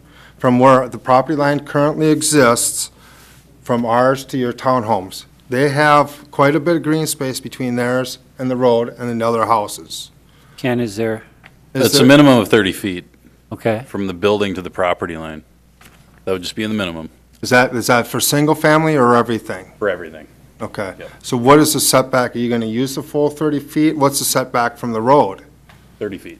So it's 30 feet from the back of the property and 30 feet from the road, so you'll be in the middle. Is that going to be the way? Or is it going to be shorter, or? Part of the planned unit development, part of a planned unit development, and Ken is probably more familiar with this than me, but you can ask for variances from that. Correct. We won't ask for variances from the back property line. We would like to move the up, like today, the front setback is 30 feet, and in Heritage Village, we asked and received 25 feet, so we'd probably ask for 25, so they'd actually be further away from Todd and the Shtikas than if we kept it at the 30-foot. We've gone down to 20. Okay. On some of the townhomes on Heritage behind the mayor's development there. Yep. So Just as long as it's long enough on a driveway to fit a vehicle. Yep. Is kind of the minimum. But yeah, the Heritage Village is kind of the precursor to Yep. that, planning development to look at that. But yeah, there can be adjustments made, as Jason said, usually in a give and take on something else. And Yep. like you're saying here, in order to get more room, have a lesser setback on the Autumn Avenue side, something to that effect. Now, is Autumn Avenue a legal street, or is it going to Public be? road. We It's don't going to allow be a private public? roads anymore. Okay. The other question that has come up amongst the homeowners too is if you drive down Third, and when I talked to Councilmember Brujak, you drive down Third currently, we do have townhomes, the multi-level townhomes, along with the single-family slab on grade, the parking. Granted, Jason and everybody says these are going to be empty nesters, so there's only going to be one, maybe two cars. What happens on the 4th of July? What happens on birthday parties? What happens on anniversaries? What happens during Christmas? Well, that happens in every single-family home. I understand that, but so- are there going to be additional parking available? Because if you look at the current houses, Mr. Mayor, the townhomes that are there on Third, they have one or two extra parking spots. So is there going to be enough parking in their driveways? Those are different type of units. Those are like 4 or 6 unit buildings. These are going to be just twin homes. But I have driven through townhome complexes that have twin homes on them, and the parking sometimes does become a problem, and they are parking on the streets. Well, yeah, but I can also But say I've I- gone through single-family home where there's parking on the streets too. I mean, I- Todd, I'm that's asked- that's just a mute. Mr. Mayor, I'm just asking questions, because we I want to get this out understand. now, so is there going to be enough parking? Is it going to be a public street so they can park on the street, and it's going to be wide enough? Would be wide enough for parking on both sides. It's going to be wider than Village, trust me. Okay, I'm just asking. And Village was a Street- private that came back, and if Village anyone Street drives is- down Village behind me is going to see that, Which is that a was private probably an street. error back then to let private roads go. but- Those are just questions, the parking and stuff like that, and the setback. Jason answered that, and Ken answered that. So that, those are questions. And again, Todd, this really isn't the venue for that. I mean, we're going to be looking at changing rezoning, but a lot of those questions are going to be answered when we get to the next stage, when it actually gets platted and put out, and I understand your concerns and that stuff. And like we said, if it gets rezoned to a medium density and they don't sell, you can still put single-family homes on those lots. So, I think Jason has done a good job of compromising, not putting 3 units behind you, appreciate because I know that. that's a consideration.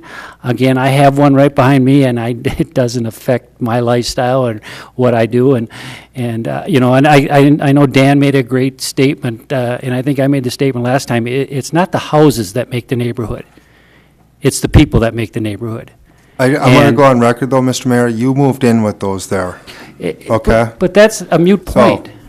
You built your house not knowing what was going to be behind you, so you had the same, underlining effect also, so. What compromise? Jason did answer the questions Okay. that were asked, so we appreciate everybody here on the city council, you, Mr. Mayor. Ken, thank you for answering those. Jason, thank you. Okay. We are under the understanding, I think there is a little more clarity and a little less what-ifs, Okay. So I do Appreciate it. appreciate Jason, that. thank you very much. Todd, thank you very much. I just want one question. If I could add something, I've not met Mr. Anderson, but you brought up the Heritage neighborhood. I happen to have bought a house in Heritage, and I live across the street from those townhomes that you just made reference to, and I've lived there the past 8 years. And I would tell you that in that neighborhood on the street that we have behind there versus the interior lots that provide the parking that I think you were just asking about right now, on our single-family street, when somebody has an anniversary or birthday or a special event, there is more parking that can be accommodated in our own individual driveways, and you will see that does clog up the streets at times for those special events. Have never had any occurrence in the last 8 years that I've happened to live up there, and I'm just providing this as a neighborly comment from living up in that area, that there has been no negative reaction in the 8 years that I've lived there from any of the townhomes that the Witt development has that I could pass on to you as a concern to support that. And so I would tell you, as somebody that lives in that general environment relative to being a potential neighbor to it, is I personally have not experienced in the last 8 years anything that would cause you a concern as a neighbor from my standpoint. Okay. And so I think, as we've talked this whole circle in this process, that the action tonight gives the developer the abilities to move forward with additional planning in the development of that PUD that will refine and address each and every one of the concerns that you've talked about through this whole entire process, that again has to withstand the Planning Commission review, the council review as part of the public hearings, so you will gain additional opportunities to weigh in and to see precisely what's being built and to provide commentary to the council before anything finally gets adopted again. So the concerns that you've acknowledged in the two meetings hopefully will be addressed in all of the pre-planning that they do with that PUD, and we should be able to answer more definitively any of those questions. When they do the POD, we'll be sitting with Jason and Ken and somebody from the city. Will be included in those Well, we will meetings. certainly Is that possible? we will certainly encourage, where appropriate, the interaction. We as staff are required to review, as we work with the developer, we're required to address the council-adopted standards as it relates to the PUD standards. If there are no material changes, then they are developing that in accordance with what previous councils have adopted as the guidelines for that PUD. If there are modifications, variances, or exceptions, those would be debated or at least identified that would have to be addressed in the approval process. So when we take a look at that, we certainly can facilitate some of those meetings, but we are required in our review of that plan that comes in from the developer to ensure that he meets the standards that have been adopted by the council. We don't have the luxury of deviating and saying you can do this at a lesser standard or this at a lesser standard. They have to meet or exceed what's been adopted for the PUD development. And is that you have to develop that yet, the PUD? That's yet to be developed by the developer. That will come forward in the process. It'll go through the public hearing process at the Planning Commission level, and it'll come back to the council just as what we've gone through here recently. Thank you, So you Mr. will have the same assurances and opportunities for input, review, and participation, just as you've had in this process to date. Thank you, Mr. Johnson. Thank you for clearing that up. Council, thank you, and everything. Jason, thank you. Yep. I mean, I think we've come to a compromise, and now it's the next step. You guys get to have your wonderful vote up there. Jason answered, you guys answered our questions, so I appreciate everything. Do you feel comfortable with it? Do you think you can sell that to the neighbors now, too? You guys have to vote on it, so it's a yes or no vote on your side. Once it's voted on, I can't sell it back to the neighbors, so. No, but I mean, I think Jason did a really good job about compromising and coming with a more detailed yes, plan, and he he did. answered just about every question that we had. He did a very good, well, the council did too, Jason And did too. isn't parking overnight anyway, by ordinance, you can't park on the street overnight? Winter months. Winter months. Only winter months. We'd like to change that to summer months too, but that's another topic. Thank you. Thank you for your time, Todd. Thank you, Jason. Does anyone else have any comments? Yes, come forward, please. State your name and address, please. Scott Nelson, I'm at 605 Chalupsky. And the only thing that I would encourage as this moves forward, either yay or nay, is that the Alton Street get opened up. And I know this may not be the venue, but just as a comment, that Alton Street get opened up for 3rd Street and 5th Street to exit to the east rather than coming to the west, because there is a lot of traffic on Chalupsky, there's a lot of traffic on 5th, and I think this would accommodate some of the issues with the daycares that are on 5th Street right now. But I would encourage, as the things move forward, whichever way it goes, is just to think about where that traffic is going. Because I know there's been studies, but I tell you, I come out of my driveway and there's nobody there, and all of a sudden it's like, whoa, where did that car? He's on my tail. And with the kids in that area, and I from what I hear, 5th Street is close to being opened up, going to the north to add single-family homes there. Once again, if you're pushing all that traffic as those single-family homes go in, down 5th Avenue to Chalupsky and the stop sign, and all those kids. So it's just a general comment to consider in the future. Okay, thank you very much. Any other comments? Okay. Thank you again for everyone's statements. Go ahead, David. I have a question for Ken. In a planned unit development, certainly this one going medium density, you can have single-family homes. does Jason have to come forward with what he's going to build there? Let's assume he comes with the plan that he has here. Mm-hmm. Can he change these to single-family without modifying it? Typically, how the planning unit developments have been done since I've been here, even Heritage Village had a layout specific to types of buildings. I would recommend referencing a site plan that has a specific date and a specific, not, you obviously can't continue to include every single detail of every little part of a building, but, that's a duplex here, here, what are the minimum setbacks, maximum setbacks, that kind of thing, landscaping, and reference that in the approval. If you want to deviate from that in some material fashion, to have that come back before you. Okay. You can put... Protects everybody. Okay, you can put conditions on a... Certainly. Yeah, conditional use permit, whereas we can't on this. On a planning development, you certainly can. It is actually a conditional use permit for a planning development. Right. That is what it is. Correct. So if some of those houses don't sell at 300,000 or 350, he wouldn't be able to come back with medium density and put in something that was 200 or less. Talking single families? No, or? I'm talking townhomes. We don't get into value specifically. But he wanted to change square footage, they'd still have to be that was one of the concerns I think that the neighbors had too, was that if they don't sell, and all of a sudden now, and that's essentially what happened over behind Chuck in my neighborhood, they were all supposed to be $250,000 cottages designed for seniors, one level, the whole thing. They didn't sell, and then they started putting in the lots were meant for cottages of one size, now they started to put single-family homes in there, and which was a lot smaller, and obviously... Yeah, that did not reference a site plan specifically. So that's where I think it would be important to do that. Okay. And it provides more clarity for the neighbors at the time of the review. It can you can come back and amend it, and everybody is aware of that, and it's very publicly known. That's how I would recommend that be done. Okay. Things can change, but... But they would have to come back for approval. Correct. Okay. Yeah. I didn't hear you, I'm sorry.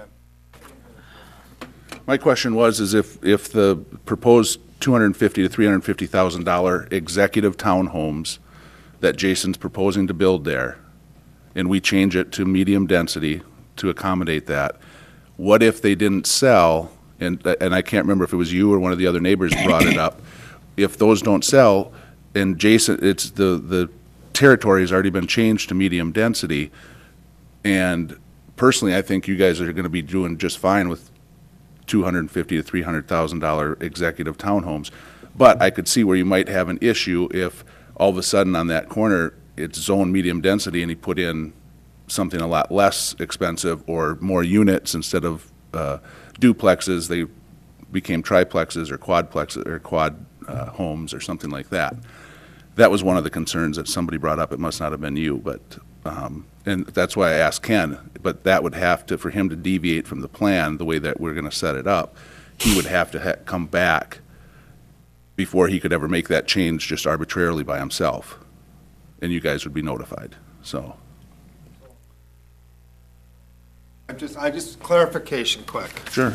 So the plan that's here has to still go in front of planning and zoning, and if they say yes, he can put the triplex, or the executive townhomes, you guys keep saying duplexes, or twin homes, we'll call them.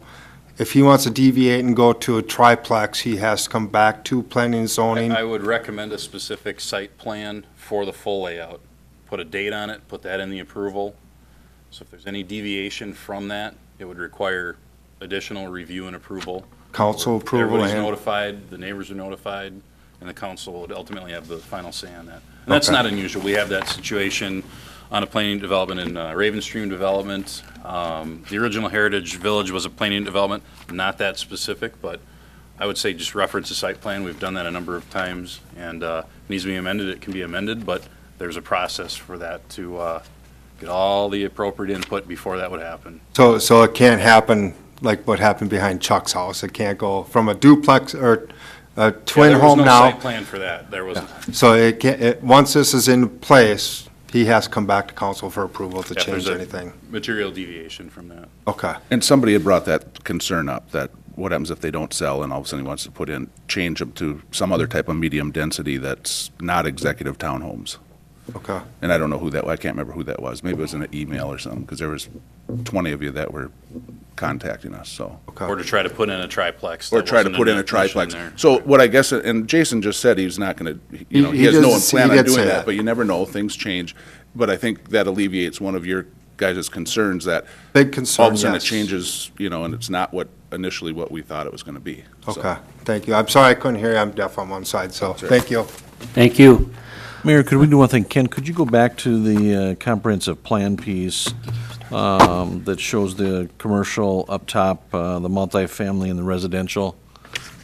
Just to use this as a kind of an educational piece with the council, that not knowing when you go back to 2004 where the neighborhood had developed the way that it did, this area east of Mr. Anderson's property, that when you look at the logical comprehensive planning and guiding that planners and city staff would typically do, you can see the extension of the commercial coming a little bit south, working on different things with the developer on what would be adjacent to existing commercial. You look at the multifamily be extended to the east, and you look at the single family to the east.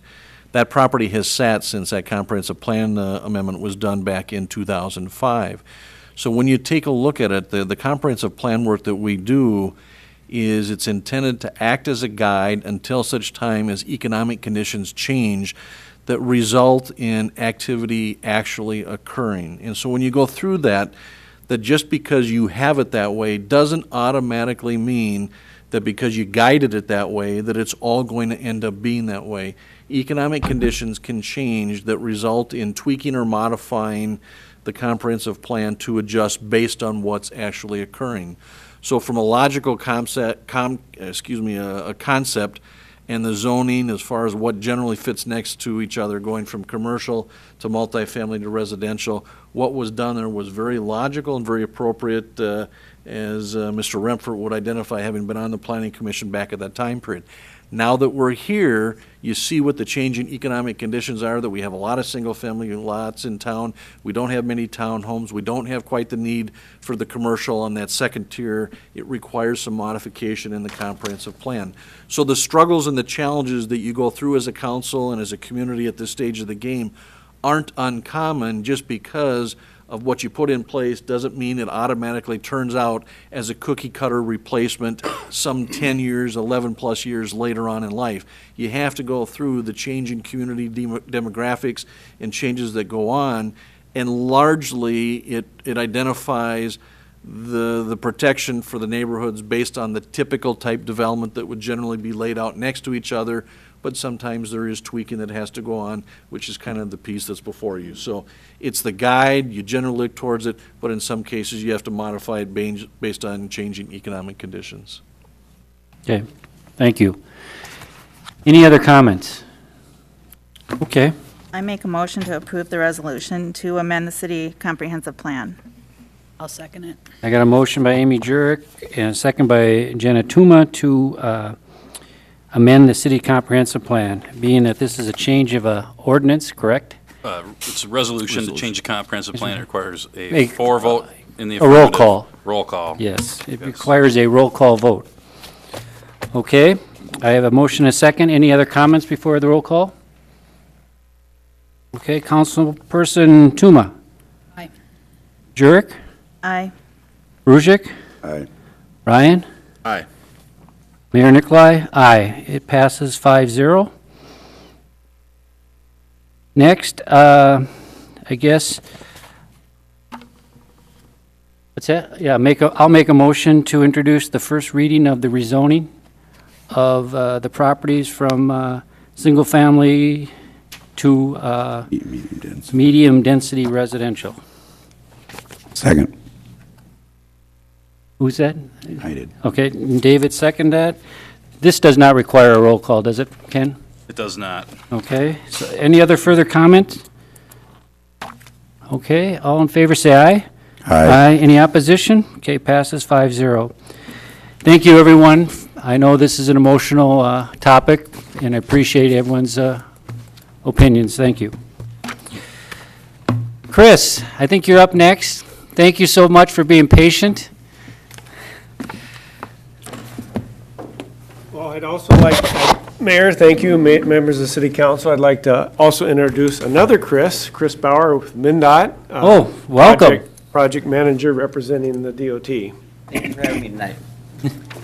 And you're representing what, Region 7, is that? District 7. the District Mankato 7. District Office for MnDOT. Okay, and obviously that's where New Prague falls into. Yep. Okay. Part of. Part of New Prague, yes. No. Part of us is in District 7 and part of us is in the metro area, believe it or not.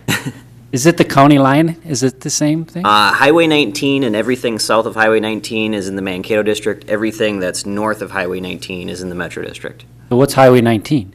Mankato District. Okay. Good. Now we got that clear. Yes. Ken, can you expand the map, pull it up a little tighter if you would? Well, welcome. Thank you.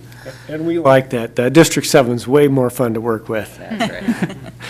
So, Mayor, members of the City Council, before you for your consideration, and we'll go a little bit into summary here, is consideration for approval of the Memorandum of Understanding, and I will let Chris a little later here go into that a little bit more in detail summary.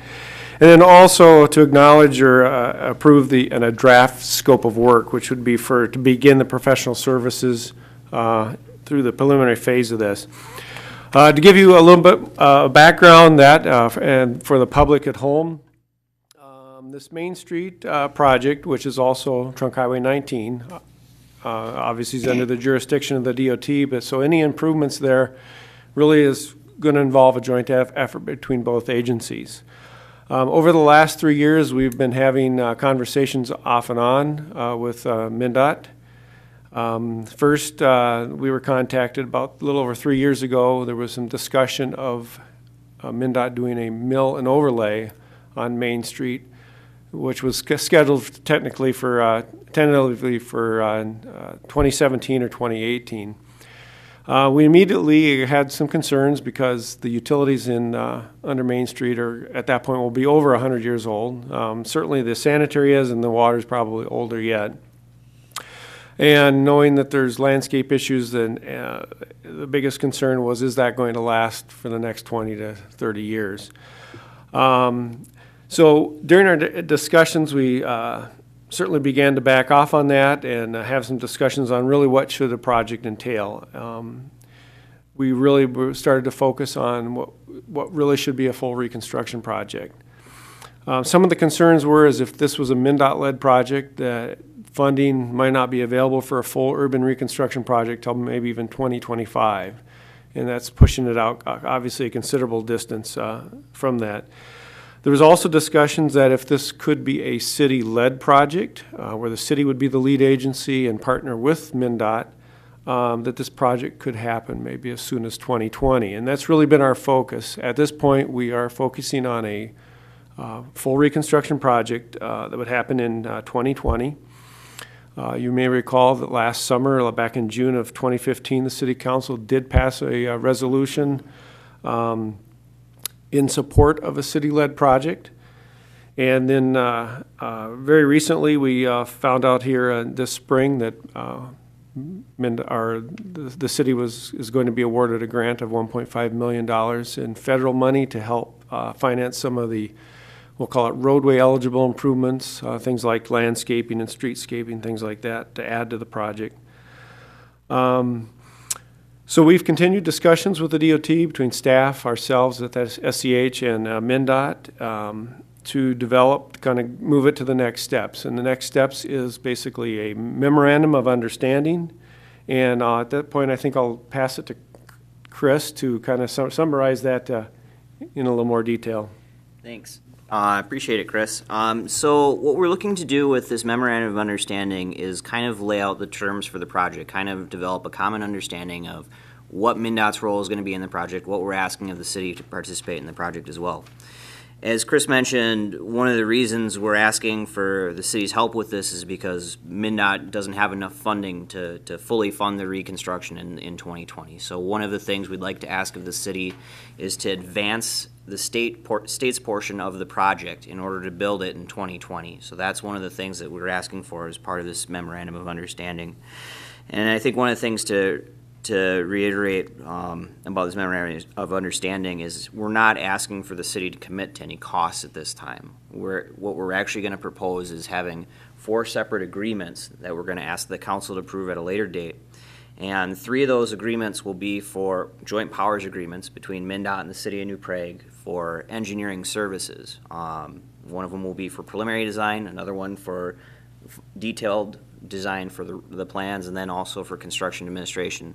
The other agreement will be a cooperative construction agreement, and that's when the city will actually agree to participate in the cost of the project. But really what we want to look at tonight is this memorandum of understanding, kind of laying out what we're proposing for this project and what the city's responsibilities are going to be, and that kind of lays out the terms for what we're looking to get into for this. I believe you're all provided a copy of that memorandum of understanding. Hopefully you've had a chance to review that. Do you have any questions or anything you'd like to ask about what's in there? Chris, could you maybe just touch on a couple of the key provisions? Yeah.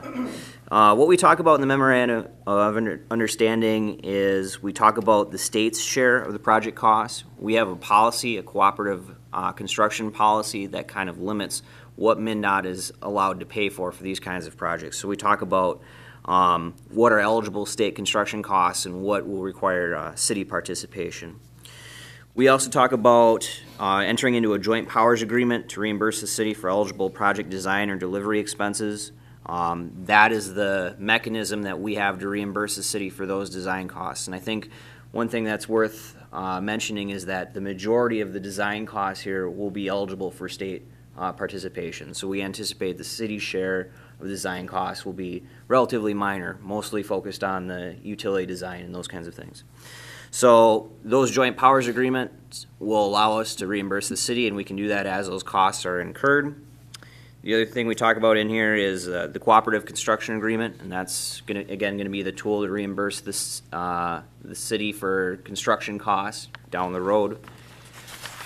We also talk about what are state responsibilities for this project and what are city responsibilities for the project. So what we're trying to do is establish expectations for which portions of the state's going to be responsible for delivering and which portions of the city will be responsible for delivering. Even though we're proposing a city-led project, the state will still have a role in this. MNDOT will still be involved in reviewing the plans and being involved in some other elements of the project. We also talk about the repayment of the local government advance. We're proposing to repay the city at the rate of $1 million per year beginning in state fiscal year 2021. We're also proposing that we will not reimburse the city for interest costs or other surcharges. We've done a few other local government advance projects before, and this is consistent with the approach we've taken so far for other projects. We also talk about some of the other conditions, what kind of bonds can be used for the project, and some details on administering the project. So that, at a high level, is kind of an overview of what we're proposing in this memorandum of understanding, is just kind of laying out an understanding of who's going to be responsible for what for the project and kind of what we're looking to get into with the city. Also, we should clarify, you may want to touch on not included in this, but anticipated to be included is the segment directly west of the intersection. That's correct, yep. What we're talking about is asking for the local government advance for the reconstruction, and the reconstruction is being driven by the city utilities. But one of the other needs that's come up as part of this is there's a need to resurface a couple additional blocks to the west of Highway 13, and because that's not being driven by city utility work, that's something that MNDOT would propose to pay for in 2020. We're not going to ask the city to put the money up for that initially because it's a state need rather than something that's being driven by a city utility need. So one of the things we talk about in the Memorandum of Understanding is covering any state-initiated work such as that couple blocks of resurfacing is something that we would try to fund in 2020. Mike, can you explain number 9? What does that mean in regard the city may not use? What we'd end up having to do is we would have to use city general obligation bonds, not state general obligation bonds, where you heard Bob Rader and Brad Peterson talk earlier that part of the state bonding bill, the state issues state general obligation bonds to pay for public improvements. In this case, we can't use state general obligation bonds, we have to use city general obligation bonds. And that's what we use when we do our own Correct. internal street projects? Correct. Okay. I was just kind of confused on that. Would point out, or maybe Chris have you touch on, the items in number 5 that we're responsible for as project elements are reimbursable and paid for by the state of Minnesota. That's just as we start out undertaking the various component elements, because we end up taking the lead, means we have to undertake those project scope or project elements that normally the state would normally be doing. That's correct. And as part of this, we will enter into a joint powers agreement for each phase of the project. And in that joint powers agreement, we'll define what eligible state and city costs are. So before asking you to commit to any of that, we'll have more detail for you specifically on what the various cost splits are. And as we look at jumping way far ahead to the point that plans and specs are developed, we go out to bid. When those bids come back in, then they will be broken down according to the general guidelines in item number 1 as far as what the state's paying for, what the city's paying for. So until we actually approve and or award the bids, and that's just like a city project, until you take action to award that contract, that project does not proceed forward. So we have control up to that point that hopefully by the time we get there, that isn't even a question. But before we undertake the project, we will know precisely the breakdown of all of the elements, the cost share, who's paying for what component pieces of the entire project. And in this case, it's really going to be no different than a city project, other than the sense is that we have to front end and finance the state share of their construction project. We will have city water and sewer improvements that we will pay for. There will be some small special assessments in the process. We've got state bonding monies, and we're not certain if we can get additional funding, but there will be that complete breakdown of all of the different project elements, and you as a council will see that, and we as a community will know what that entails before we enter into that final joint powers agreement that says this project is moving forward. Chris, also, I don't know if he said, is that for those in the listening audience, is that this project scope is really from the intersection on the westerly end, from the intersection of Highway 19 and Highway 21 or 13 there, easterly almost up to just under 1 mile in length to the intersection at 7th Avenue Southeast. Just at, or just under, I think it's what, about 0.9 or 0.95 tenths of a mile. So we're talking about a mile in length. We are talking complete utility infrastructure replacement underneath the roadway, and we are essentially talking from property right-of-way line on the south side to the property right-of-way line on the north side. For lack of a better description in the downtown, basically, assuming we find the property lines, and they vary in the downtown, is it's basically building wall to building wall, and everything up above and everything underneath will all be reconstructed as part of this project. I think one thing I want to clarify as well is with this project, when we're reconstructing everything, our intent is to go up to the building faces. If we find in some areas that the property line stops short of that, we would look to acquire the right-of-way easements to actually be able to build up to the building phases so we can match into it. We want to make sure we can meet all the proper ADA grades and all these kinds of things, so we won't stop just a couple feet short if we run into that scenario. I'm going to let Chris get into the next phase when we get into Part B on the scope of work as far as all of the different elements, because normally there's features and things that we will be doing as the lead on the project that normally MNDOT would have done, that although we would have participated in, we wouldn't have seen the scope or the extent that would have been on our doorstep as part of it. And I'll let him go into those details when he goes through item B. Okay. Amy, I think, has a question. Yeah, I have a couple questions. One, for number 5, is that what our grant is going to help pay for, some of those city portions? No, actually, the grant will fund construction elements related to the roadway, and most specifically, it's probably going to be the parking obligations, the landscaping, things like that, streetscaping.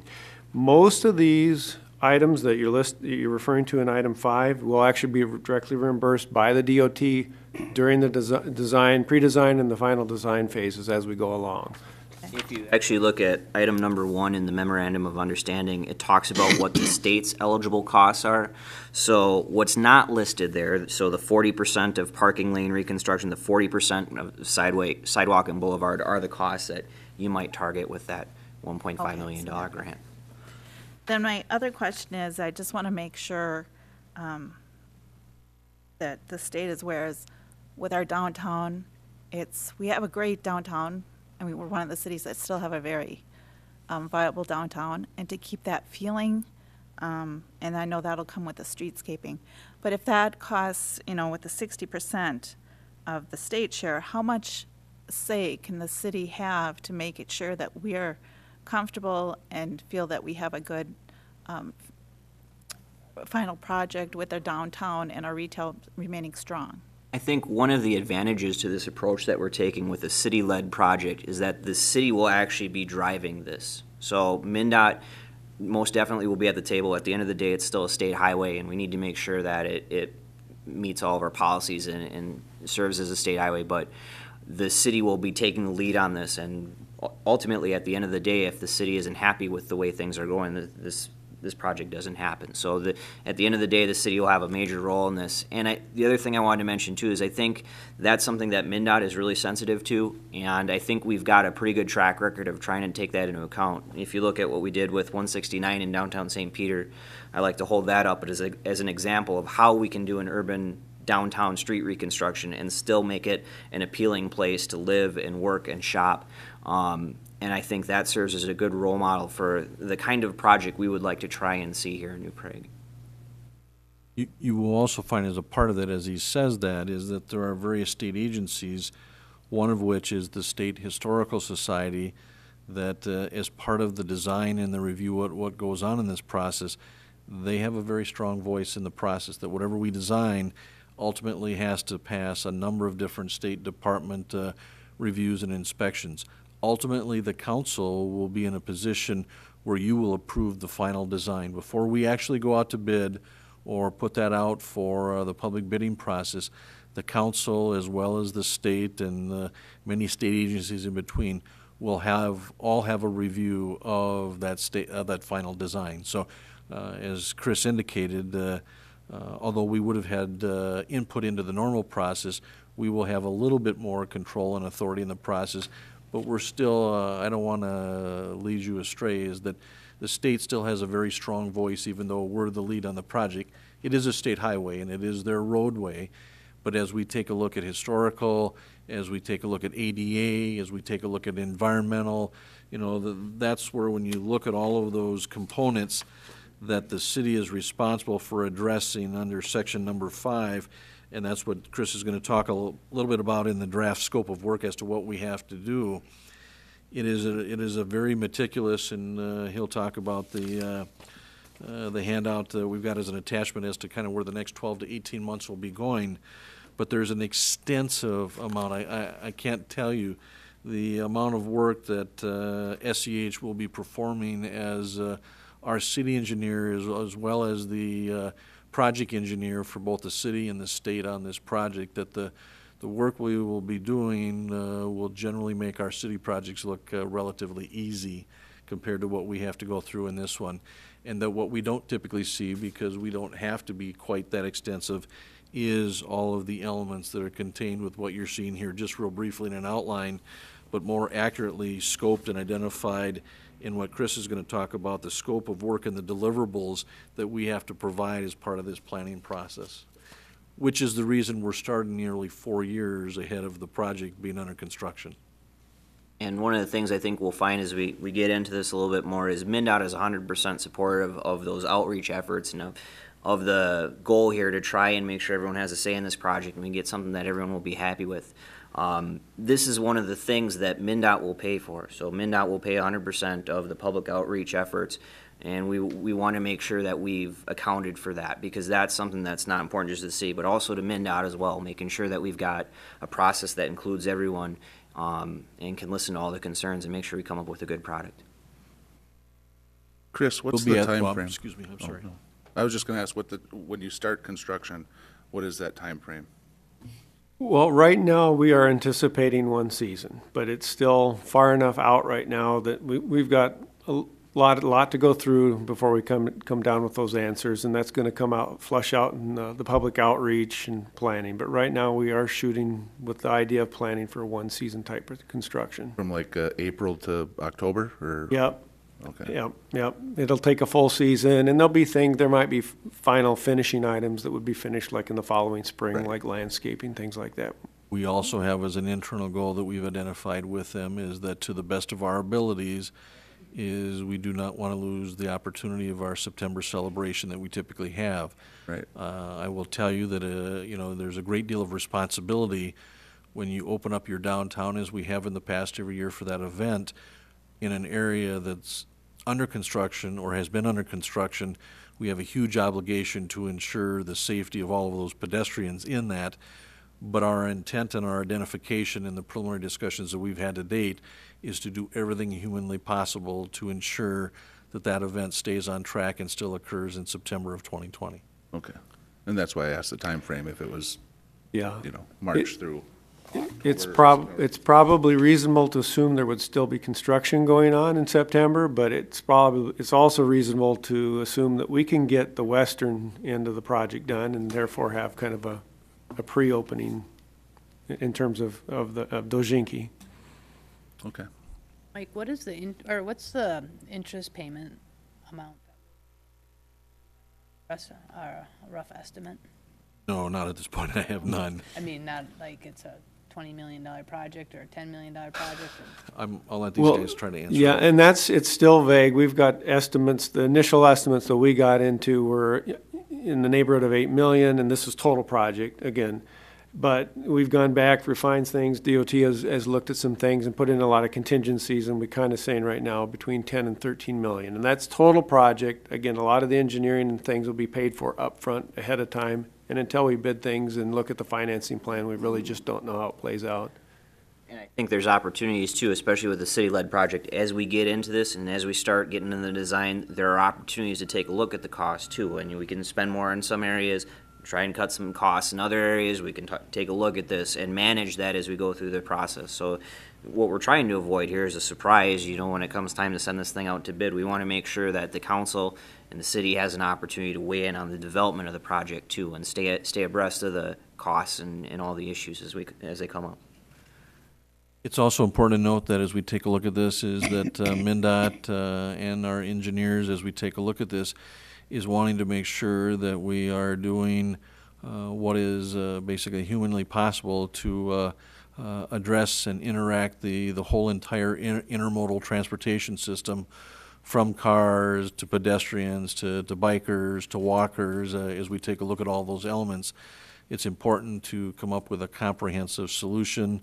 Obviously, ADA accessibility to buildings and street crossings are important. They will be looking at some studies in this that will be taking a look at some new or innovative designs and some features, not at this point that we know of, that we will implement. But as we talked about a project over in St. James, they changed the design of their parking in the downtown from parallel parking to, they now have, what do you call that? Back-in diagonal parking. So it's a different idea. The thinking here is that when you have back-in diagonal parking, then you're unloading your groceries and things directly onto the sidewalk instead of out on the street. And instead of parallel parking, now the door's open to the rear and you can just walk off the sidewalk. You don't have to, where you've got parallel parking, open the door and have the kids getting out into the street. It's an interesting idea. It's something that hasn't been done in too many other places in the state, but that's just one idea. And I think what we want to do is we want to open the door to new ideas, and we want to be looking at innovative solutions. We don't want to go in here with a boilerplate solution and shut the door on any potential options to make this a better project. Chris, do you want to tell them about the next piece, or do I have to? Chris, you do it. You're talking At the That'll be a lot shorter intersection? if you do it, At Chris. two of the intersections. And, well, what Mike is referring to is, we do have a signal, obviously, at First Street Southeast, and that signal needs to be evaluated. There'll be what they call an intersection control evaluation, so a traffic study to confirm, do we need to continue to use the signal? Are there other options? And another alternative that the DOT has looked at in St. James is what they call a mini roundabout, which can be built within a smaller confined footprint. It's more of a traffic control method rather than the physical roundabout like you're used to. And again, this will be all part of initial or future discussions, and whether we'll find out if it's feasible, and we'll have some track record in St. James here probably within about a year. So. And there'll be a huge public involvement component too. In St. James, it's not like we just said, hey, congratulations, you're getting a mini roundabout. We had huge effort to engage the public in that whole process, and even to the point of laying it out in a parking lot. A number of truckers had concerns, how am I going to get through this thing? We actually laid out a mock-up in the parking lot and invited trucking companies to come and try and drive this thing. So again, there's a lot of different things we can look at. We want to make sure that we leave all the options on the table at this early stage and have a robust process to get community and public feedback to try and shape what we ultimately land on. And I don't say that tongue-in-cheek, but it does point out that in taking on the lead development and the design role with MnDOT, they will be asking, and again at their cost, to look at some of these other alternatives as part of the process. And as we approach this, and as they look at it as well, we know that we're having to look 40, 50, 60 years down the road in the redesign of this state highway going through the downtown of New Prague, is that this isn't just a 20-year improvement, that it is much longer. And so we have that planning obligation to see what some of those things look like, and they'll be the ones pushing us to look at that as part of the process. But I tell you that just so that as we go into this, you're not going to think that city staff is crazy in the process, and that we will have to lead component pieces of this that are different and unique from what we've historically done. I knew this Glenn- project is tied to the city's craziness only. Well, it is rather unique that there are not a lot where the city typically would take the lead, and as you heard Chris talk about MnDOT funding, that they did come to us wanting to look at an overlay in 17 or 18. We know our utilities in 2020 are going to be at least 100 years old, and we know, as we've talked to you before, we believe we're really living we're well over the design life of those utilities. If we have to undertake replacement of that, either now in good construction season, or if problems occur where you have collapse of lines, water lines break, those kind of things, then it's our responsibility as part of those utility projects to have to repair and to replace the portion of the state highway that we dig up to replace that. I just soon not have to do that at local taxpayer expense versus using MnDOT dollars to do that. They came to us and said, well, if we're going to look at an urban reconstruct, we don't think we can touch that even remotely till out about 2025. So that's when we came to you last year asking whether you'd consider allowing us to help put this together and take the lead on the design to make this a 2020 project. And so with what you're seeing here tonight with this MOU, that's a result of that meeting that we've been working on over the last year with them to get it to this stage and to start the process to move forward, and basically letting the community know that if all goes well over the next 4 years, we'll be looking at construction in 2020 through the downtown of New Prague. Okay, good. So this document's been reviewed by the city attorney, and he is recommending that it's appropriate for your review and approval if you see fit to approve it. Okay, any other questions for Mike or Chris or Chris? If not, I guess I'll look for a motion to approve the Memorandum of Understanding. So moved. Second. Got a motion by Sean Ryan, second by Dave Brusick. Any other further comments? If not, all in favor say aye. Aye. Aye. Any opposition? Okay, passes 5-0. The only thing I don't like about this is the requirement. Voter ID. I know that, I can still say it, is the fact that the state won't refund us the interest on the money. God darn it, every time we owe the IRS, and if we're late, the state demands interest too. The difficult situation for MnDOT right now, and everyone's heard about this in the news, is the funding shortfall that we're facing for transportation across the entire state. And it's a very real issue. We're looking at roads right now that are really in poor condition, and they're getting worse every day, and we don't have the funds to get to them. When you project the pavement conditions out, we're dropping off a cliff, and it's going to continue to actually get worse rather than better. And that's a very scary situation for us. So when we're trying to manage this huge wave of coming infrastructure problems, we really want to focus on spreading our dollar the furthest. And the unfortunate thing for downtown areas is that these projects are very expensive. If you're faced with a constrained budget and you're trying to stretch your dollar as far as possible and take care of as much infrastructure as you can, really we need to be putting it into the rural areas where you can get more bang for your investment dollar than some of these urban projects. So we want to support the city. We want to help with this. If we're getting a new road out of this deal, it's only fair that we reimburse them. But acknowledging the fact that we have so many other needs right now, that's why we're asking the city to take care of the interest costs, because that's money that, quite frankly, right now we need to be putting into other roads in other parts of the state. And I wish the budget situation was different. This would be a different conversation, but that's the fiscal reality of what we're dealing with right now. We pushed that in the first draft that went back to MnDOT to have interest, and what you see in front of you does not include that, which is also why we worked hard to get that $1.5 million grant from them to help it isn't exactly an offset, but it is a significant help to offset some of that interest expense. Yeah. I'm just wising off, Chris. I'm not condemning you or MnDOT or anybody else. I'm just wising off. And that's the reason we did it. And it's also consistent with what we've done so far for local government advance. Generally, the reason that local government advance exists is for this very purpose, to advance a local interest that otherwise would not have been able to be funded at the time. So while the capability exists, we haven't been able to use that option so far.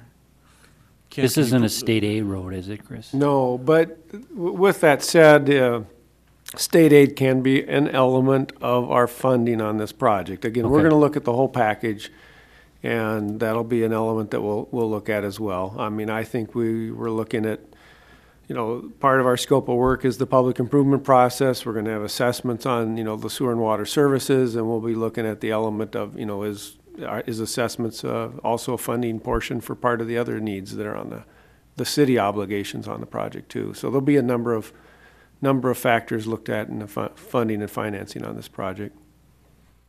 As we go to item B, the draft scope of work, Ken, can you throw up the next slide that we have while Chris briefly walks through Exhibit A? The Patty version. Yep, thank you. As Chris had noted, the next step in this process is the preparation of a joint powers agreement. Basically, the agreement between the city and the DOT, what work will be done, and the costs and obligations that'll be taken care of through that. For them to develop the joint powers agreement, we, meaning SEH, on behalf of the city, needed to prepare a scope of work. Obviously, you've got my 19-page scope of work. I'm not going to go into a lot of detail. Page 1 and 2 really summarizes it quick and simple. And a lot of these are basically reflected from the joint powers agreement. This is only for the initial phase. We'll call it the preliminary phase of the project. What we maybe in our public improvement projects refer to the feasibility phase or preliminary phase.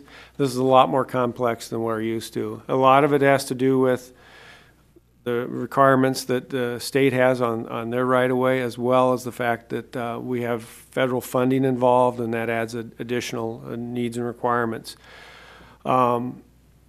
The critical path item on our scope of work is what we call the environmental documentation, and the fact that That's pretty standard for the federal funding portion of this, but the fact that we also have a number of historic buildings or buildings that are eligible for historic ratings. ADA requirements, a number of things. So that's a whole process in itself.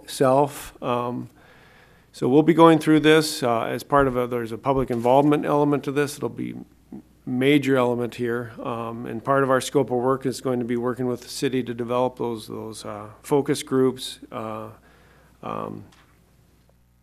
stockholders in this project, et cetera. So page number 2 really summarizes, again, the different elements, and in detail is the scope of work that we are now going to utilize to develop our fee proposal, which we will present to the DOT so they can complete the joint powers agreement that we ultimately will be bringing back to you for consideration.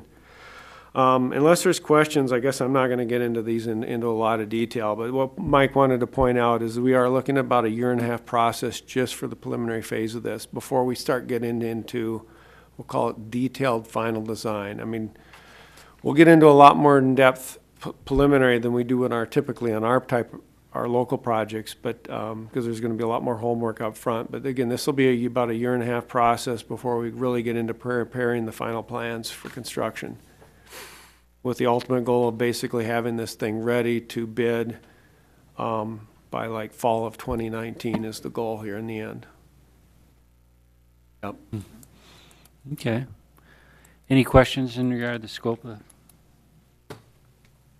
If you find as you happen to read through that and you go back and look at it, if there's anything that you think for any reason that, well, aren't they doing this or looking at this, feel free to bring that up, that this is the start of the outline of the items that will go into the first joint powers agreement that will have to be executed. So as you look through this and you say, well, aren't they going to do something like X or whatever it might be, let us know so we can take a look at adding that in. But Chris has tried to be very thorough. We've had a couple of meetings with city staff trying to go through and look at all of these component elements, more so between SEH and MNDOT than city staff, because it's taking a lot of the state's responsibilities and identifying what has to be done as part of this overall project. When is the St. James project going to be done? They pushed the construction back, so I think it's 2.5 years of construction they're looking at now. So it'll probably be 2018 before that's complete. Oh, I guess we got to wait for the 2018 for the road trip. Okay, any other comments? I'd just like to thank them for all the work they've done on this. Thank you much, guys. Mike, do we need a motion to approve the? Chris would like to have the general approval of the scope of work and deliverables. I guess I'll approve the draft scope of work for the preliminary design phase. I'll second. Second by Amy Jurek. If there's no other comments, all in favor say aye. Aye. Any opposition? Okay, passes 5-0. Thank you both very much. And before we have them leave, we do have one bit of good news that we learned of this afternoon, and I'll let Chris talk about that as it relates to the Highway 19 improvement out east of the city. We've got some news on that, Chris. Yep. Well, and I might need Mike to add the details because I don't have the memo in front of me. But I did contact Scott Thompson, traffic engineer with District 7, to inquire what the latest was with that intersection east of town, the Scott County 89, LeSueur County 3 and 19. It did receive some highway safety improvement funding money. If you do recall that initial. We've looked at this a number of times. I think that might even be the 4th or 5th application for safety money. Initial plans were to consider some type of roundabout treatment there. District 7, I think, has realized that's kind of maybe a little bit difficult to make that happen at this time. We're looking at a plan that was going to look at some shorter left turn lanes. I don't have any photos, but the key element is there is a project that's in the plan that has some funding, and I think they're looking at about a 2017 construction to do some safety improvements there. Mostly basically the addition of some short left turn lanes to accommodate that area there. So, anything I forgot that was in that memo? No, I think generally you touched on it. That is late summer of 17, and that at both of the turn lanes. They will explore whether there's the abilities to deal with the Chevy dealership access on Trunk Highway 19 versus having that come off the county road. That discussion will have to take place with the new property owner or new business owners there, which is yet to occur. But I guess from our perspective, as we've been looking at it, and I didn't go back and look at how long we have tried to prod and to push interaction and discussion between the two counties and the state of Minnesota to try to undertake some safety elements out there. That David, I think as we talked, and you were the one that identified, is that this is not the most perfect solution or the end-all solution, but it's probably the best interim solution we can get until such time as that we see how this works, and fundamentally whether the parties can ever throw money into reconfiguring some of the county roads and acquiring right-of-way and building a roundabout somewhere out in that intersection. That short of waiting for that and not doing anything, this is probably the best interim solution that can occur. And so for that, we're pleased that if they can make progress with that Chevy dealership entrance, that'll have a significant impact.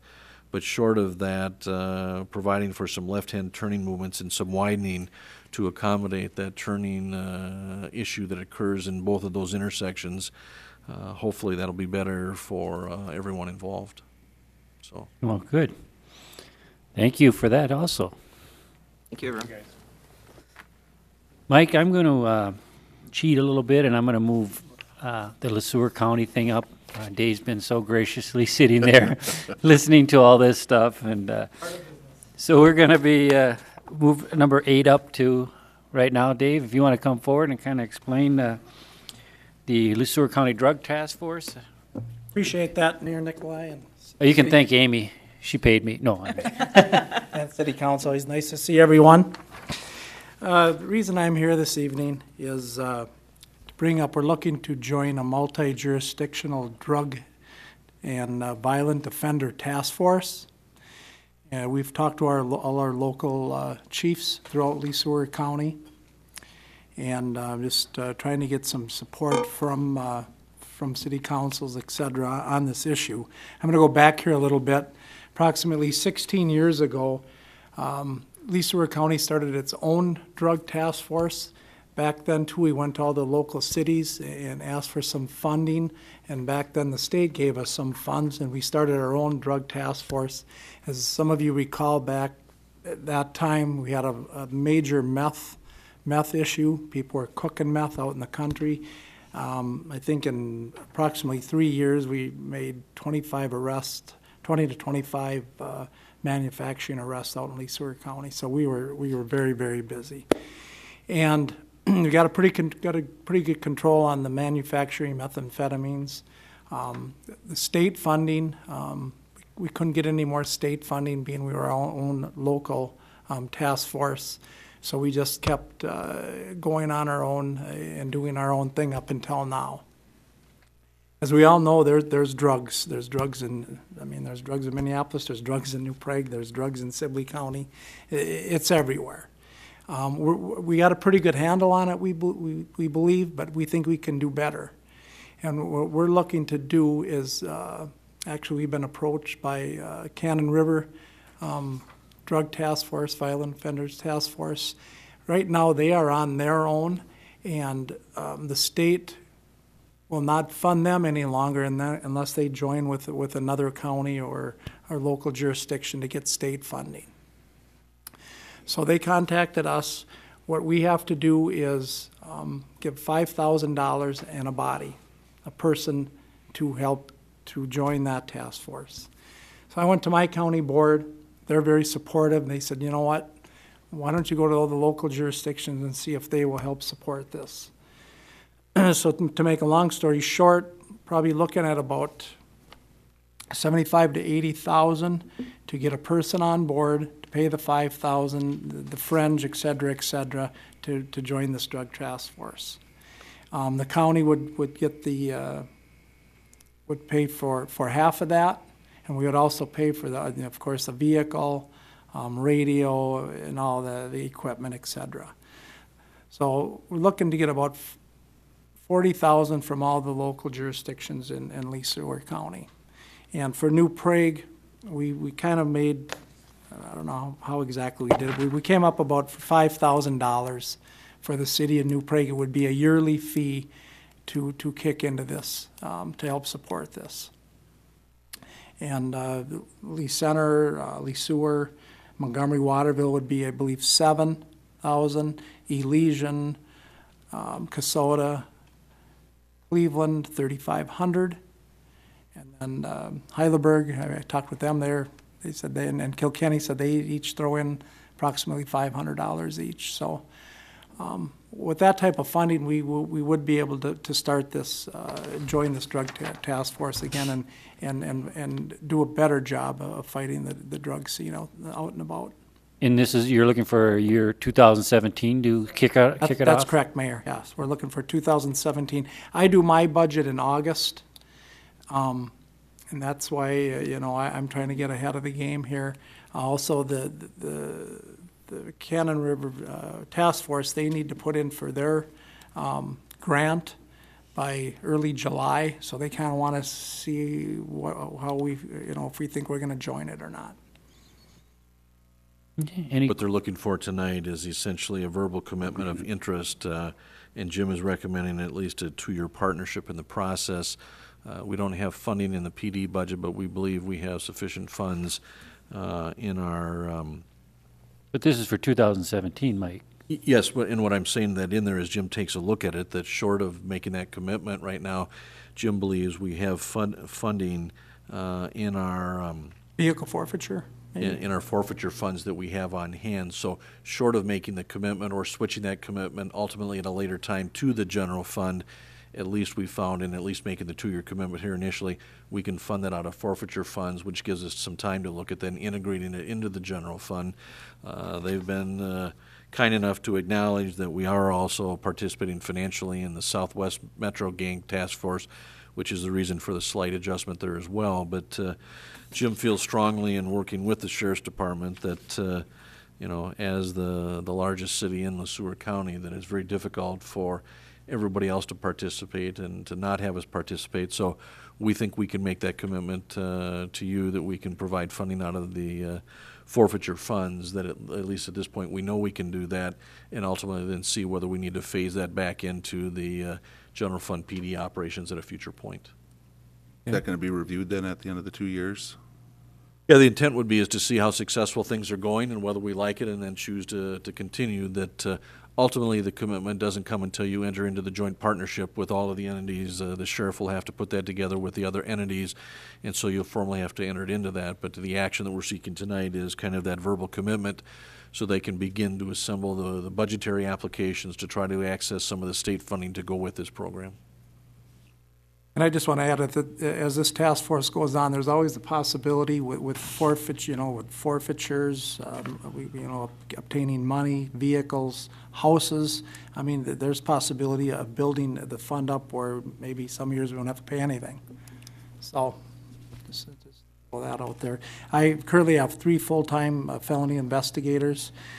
Their plates are full. I mean, we are still, holding our own on drugs, but drug work is very long and tedious. There's a lot of surveillance needed, and you need several people working together constantly to battle this crime. So. Okay. So we as staff would recommend at least that verbal commitment for the 2-year partnership with Rice and the Seward County Drug Task Force. I guess I'll make a motion to put that support out there. Second. Okay, a second by Sean Ryan. Any other questions? All in favor say aye. Aye. Aye. Any opposition? Okay. Well, thank you, Dave, for your patience. No, thank you, and I, as always, appreciate your support and everything you do. Thank you. Thank you. And we will be looking to the sheriff for traffic support when Well, we get to 2020. Yeah. He has to get back on his side of the county first before he answers. A little safer, but a little safer once I cross the road. We'll let Scott County know.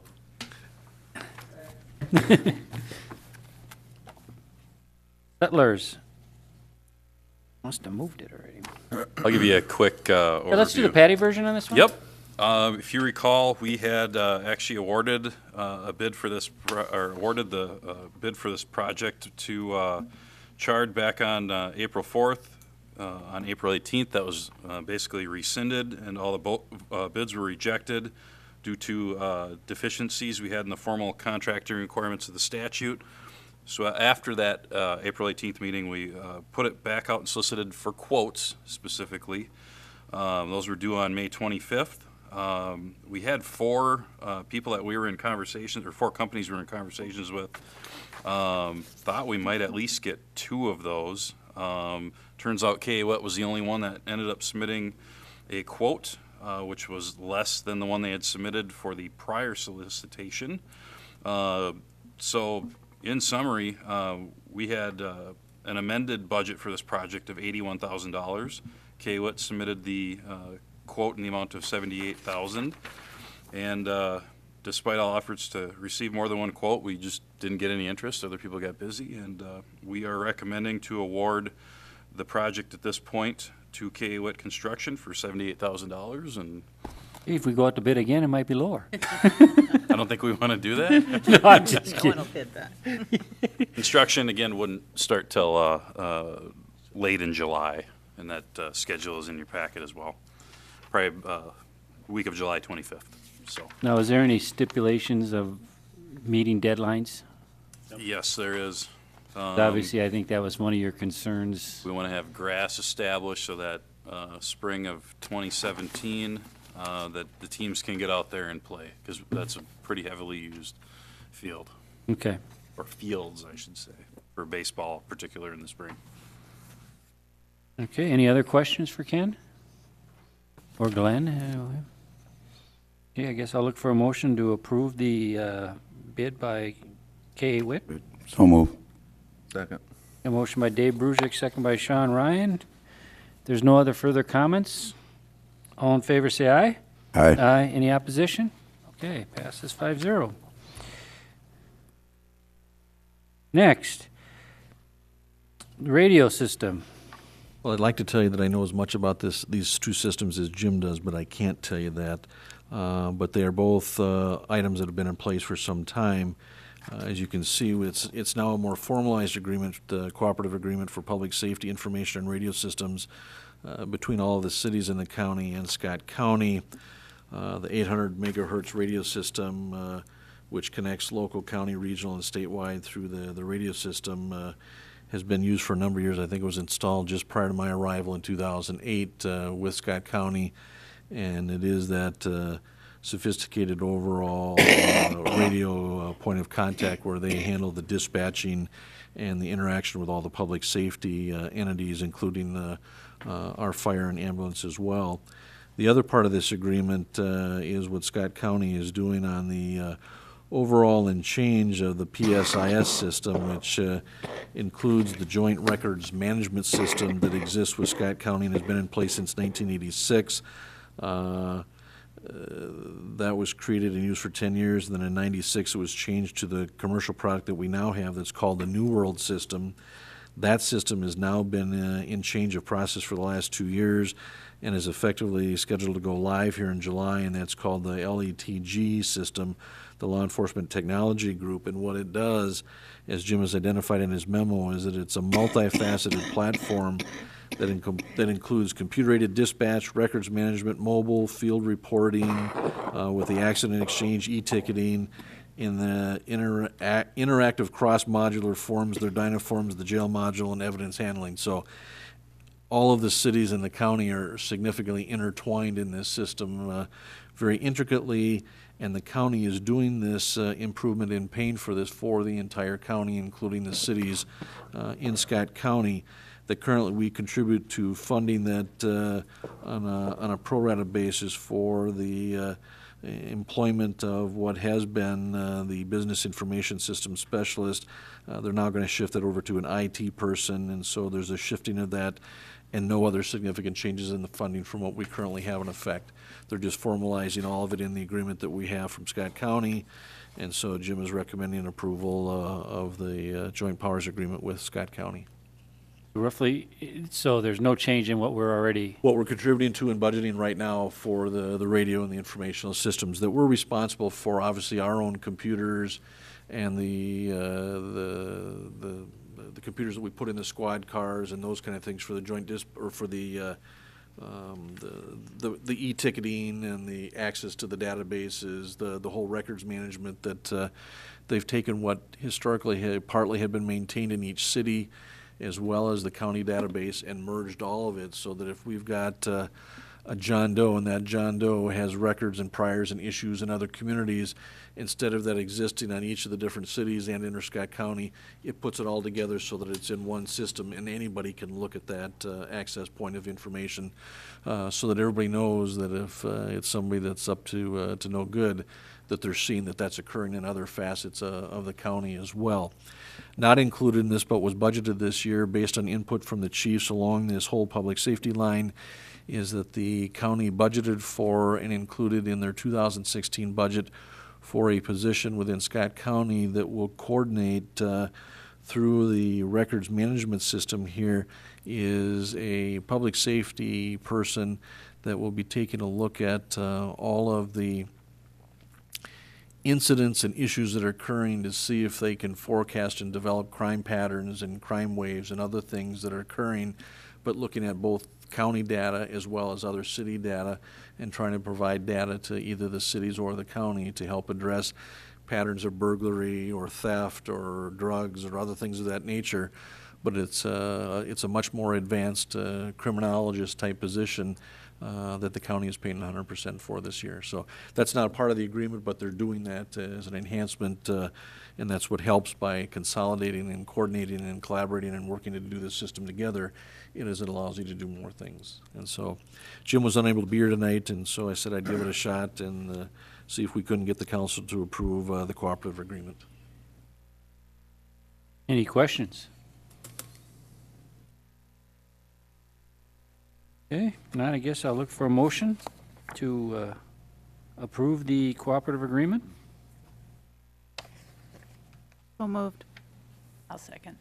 A motion by Amy Jurek, seconded by Jenna Tuma. If there's no other further comments, all in favor say aye. Aye. Aye. Any opposition? Okay, passes 5-0.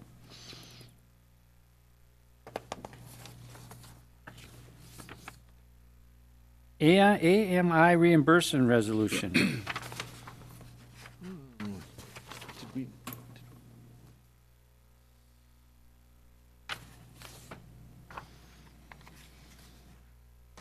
There's supposed to be items listed in Exhibit A to the next action that you're taking.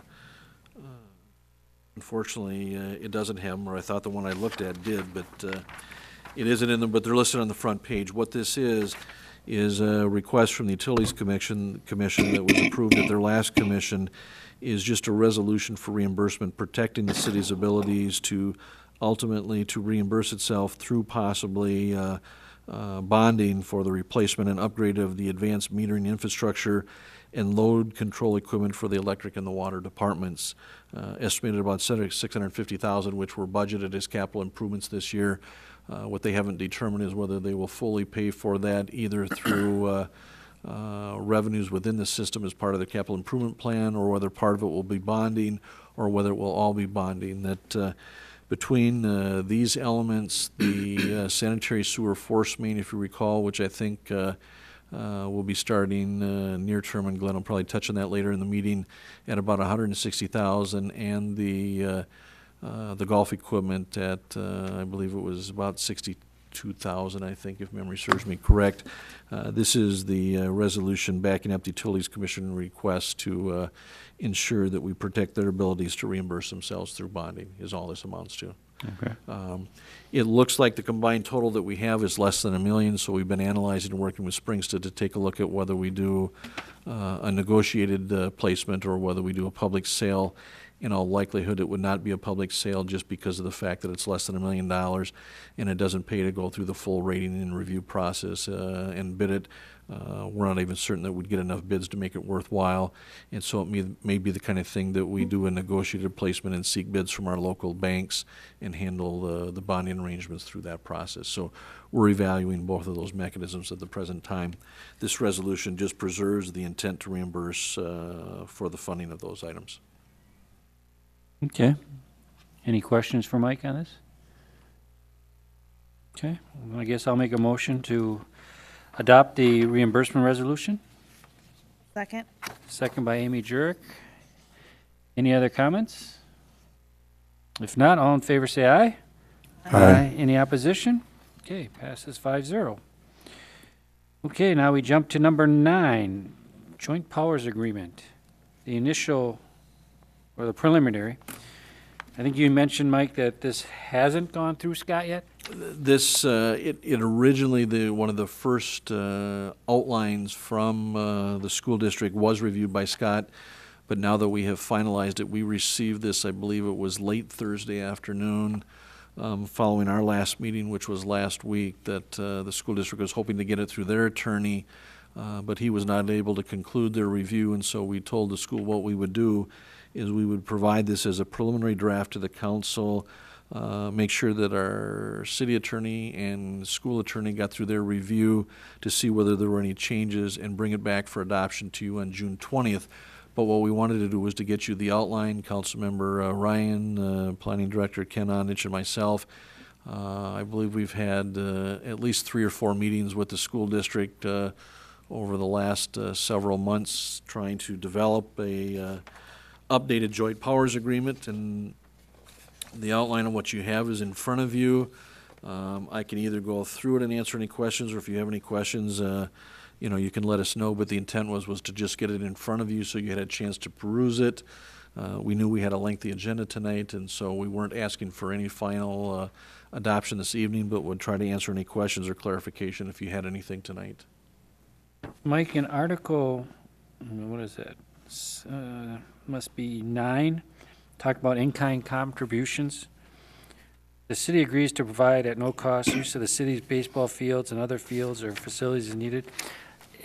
Are they paying anything for the restoration of Memorial Park? I'm in the process of reviewing a lease agreement with the school district right now that I've got a draft from them. I've made changes. We'll be running it by the city attorney for about 7 years. It'll be separate from this. Okay, but so then this really... This is really our parks facilities that we've been using. This is for the summer recreation, or more specifically, this in particular is in reference to, at this point, just city summer rec baseball for the younger age groups, and then we'll likely include soccer once we have some fields available. Okay. I just was wondering if that was my only, I think that was my only question I had. I have 3 questions. On Article 3, Section 2, special meetings. I was confused with the 3 days written notice versus the open meeting compliance. Section 2. Special meetings. That they can call a special meeting with 3 days' notice, but yet by open meeting law, you have to give 2 weeks' notice. No, you do not. 72 hours notice, 3 days notice is all you're required to have for a special meeting. Then my other question was Section 5 of that same article, the minutes. Who is going to be responsible for the storage and maintaining those? School or the city? We did not talk about that.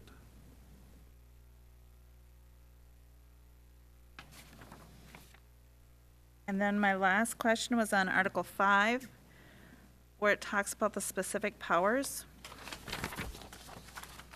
And I'll just say, my concern, not really a concern, but since we're going to be sharing the costs, the city and the school with, if it loses money, the programming, it doesn't really talk, it talks about the budget, and it talks about the hours and fees, but it doesn't really have input of the programs, because a lot of times those programs could change how it operates efficiently, so I just didn't know where that fit in about the programming. It says in 7 that they'll review at the end of the year the programming, but it doesn't say who's really responsible for creating the programs or developing them. The only thing I could tell you in answer to that, Amy, would be on the second line as far as policies governing use, whether that could be expanded or clarified along the lines of what your concern is, but I think the policies governing the outdoor and indoor pools, including policies governing use or how it's going to fundamentally be operated, rental, membership, purchasing, parking, I think the intent is that it would be in there. But if you believe or feel there's a need to clarify or... I guess I would just like to know, because is it just the school, the community ed going to be making that decision on the programming, or is it going to be part of the joint powers? Be part of the joint powers for both the city and the school district. So I guess I'd just like that clarified in the agreement if it could be. And could you say what that first concern was so I can make sure I get it all? It's clarifying the programming? Yeah, who is responsible for the input of the programming and making... Evaluating the programs? Well, in here they're going to evaluate, Okay. but who is developing the programs, I guess? Okay. Who would you like to have develop them?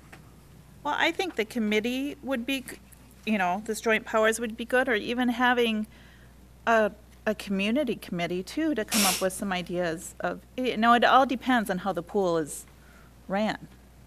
I mean, but a lot of times, sometimes the people that are really actually involved in the management forget to see the broader picture of what maybe the community would like to see. Obviously, But that would be part of the joint powers, talking to that person who's responsible. Well, that person, the community ed director, does sit on the joint powers with us. I mean, that would be something that could be brought up and suggested to one of the members and then discussed. That's how I kind of envisioned it in the discussion of that. I mean, I think it's okay that we maybe add it in there. I thought maybe, I just want to see if there was a specific thing that Amy was looking for. But I think that was, really, anybody can have that kind of input into and reach out to one of the members. Well, obviously, on the school side, for many of their programming from school aspects is going to come from them. As we've had discussion with USA Aquatics all along, is the intent is to identify upfront, even before this opens, to figure out how we can develop different types of program utilization based on all of the different possibilities of trying to fill hours from open swim to to basketball, to volleyball, to swimming lessons, all that kind of stuff, is that some of that programming development we think can come quite extensively from USA Aquatics in helping both the city and the school. But then obviously going forward and taking a look at how that changes, we would have both city input, school input, as well as the community ed for both of us as well. Which is fine. I just want to make sure it clarifies so everybody's doesn't say, well, you're involved, you're supposed to do it. No, you're supposed to do it. That it. Well, it comes under the direction, as you say, the specific powers. The board shall exercise the following powers for each of the facilities or programs. And to clarify that, how that gets done is going to have to come from that 6-member board directing or working with staff to do that. Amy, I think you had a lot of it was kind of the same concerns that I did when I initially went into that meeting, that it should all be really spelled out so there was no question that could create some type of issues or differences of opinion between the city and the school. I didn't get any of that feeling out of this group, and I know that this group can change, and different council people might sit on that advisory board, but we didn't want to make it so legal to the standpoint that that can create some of the problems. So we did really kind of, I never got the feeling that we needed to button it up so tight that it was, along the lines of that there'd be some type of litigation or something that would ultimately come through. Everybody really was trying to work together for the betterment of the community. It's going to take some joint creative programming from both sides to try to maximize or come up with the programming that should go into both indoor or outdoor as we run that jointly. And as you see in the latter part of it, with the outdoor pool, is trying to continue what we have been doing until we look at that in the fall of 2017 to determine ultimately between, with council direction, where we think we want to go with that outdoor pool, that we kind of continue that same partnership relationship we've had between the two parties, at least to the fall of 17. And ultimately, the school board, and it has to go to the school board and to the council again for any type of approval. So even in your position as a council rep, you know, you could bring this to the forefront if somebody had contacted you with maybe some ideas about specific programs and stuff. No, that was just, I mean, I appreciate all the work. It's been a lot of work, I know, for you guys, but that was just my thing. Looking at it is, everything else is very clear about, but I didn't see anything with programming besides reviewing it at the end of the year. And I'm not saying you're wrong. I agree with you. I mean, I kind of, the first meeting, wasn't I, Mike? I mean, it was like, it should be black and white. This is the city, let's have it all drawn out in this big legal contract. But as we started to work and talk and ultimately realize that it's still going to take approval by anything that's decided by approval by the school board and or the city council, really limits the power of the joint powers, and they're certainly beholden to the wishes of the elected officials on either side, the school board or the city council. So, and it's going to require in the early startup a lot of extra commitment that may not be at the same level as we go forward, but there will have to be a lot of coordinated interaction to figure out how we're able to functionally garner the greatest use out of that facility, and what are the kinds of things that can be made available, and to try to push that envelope of opportunities to maximize the usage that I think you're talking about. But that we wouldn't come up with all of that in this agreement, that's going to have to come from that joint powers board working with the staff of the two organizations to try to create that. The operating losses and revenues split equally? That's the outline of what you agreed to generally do when the council committed. Full operation. Not like they're running their school programs out of there and then like we don't. Well, the difficulty that existed there is that you have the school, you have the pool that was approved as part of the school referendum, and you have the zero-depth pool piece that the city had. And so how do you staff that and program that when you can't specifically say that, okay, you're going to split those costs based on the square footage with each piece, because there's, and with locker rooms and the spa and some of the joint usage and that, you know, it's not like you can just say, okay, this square footage, we'll break it up on that basis. That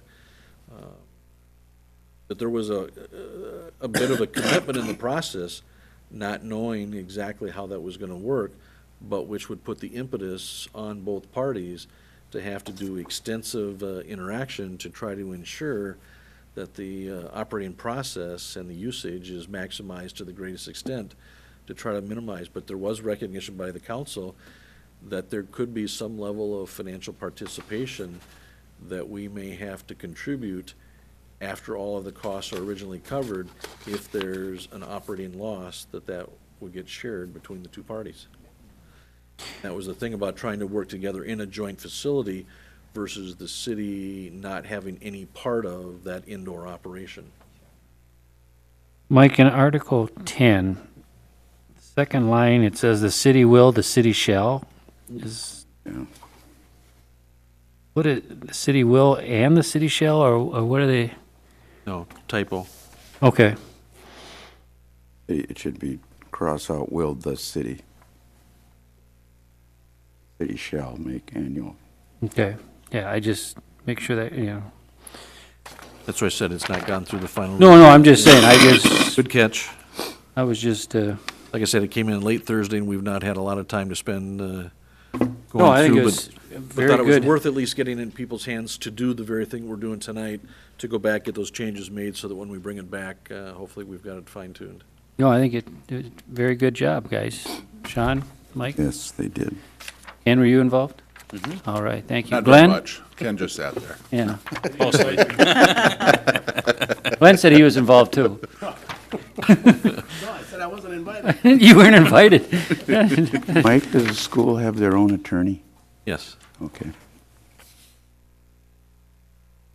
Okay, next, follow-up information concerning possible employee discounts.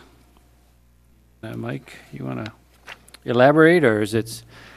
I will try.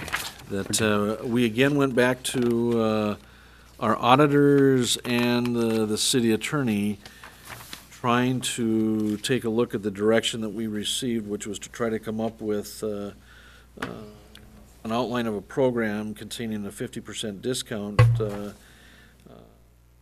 for both golf green fees, utilization of the swimming pool. As we reviewed the mechanics of that, and that's what I attempted to outline on the second page, I developed what it was you were looking for there, shared that with the city's auditors as well as the city attorney, and was again reminded of the city attorney's memo that's attached dated August 14th. I think Councilmember Ruzic in his discussion with the League of Minnesota Cities received information in regards to the no additional cost services that David, you provided at the last meeting, gotten from the league attorneys, and what that was is that we could create a program for city employees, but that is as defined under the tax code is a no additional cost services for those that are employees in the ordinary course of the line of business for which those employees are working. So the discount could be provided for employees of the golf course in there, but that doesn't give you the authority to provide that to other city employees under that same program. We also learned something by going a little further in the process about being able to provide a qualified employee discount that was proper, but it could not exceed more than 20% of the price that was charged to the public. So, which is why you see in a parallel column why I did a 20% discount that technically satisfies that provision that we can provide an employee discount from his or her employer at a price below that available to the general public, and that benefit is excludable if it meets the requirements of the qualified employee discount, but it can't exceed 20%. So that could be made available to everybody as we identified on that list, and I think it was your intent that that would be made applicable to full-time, part-time, and seasonal employees and volunteer and firemen employed by the city.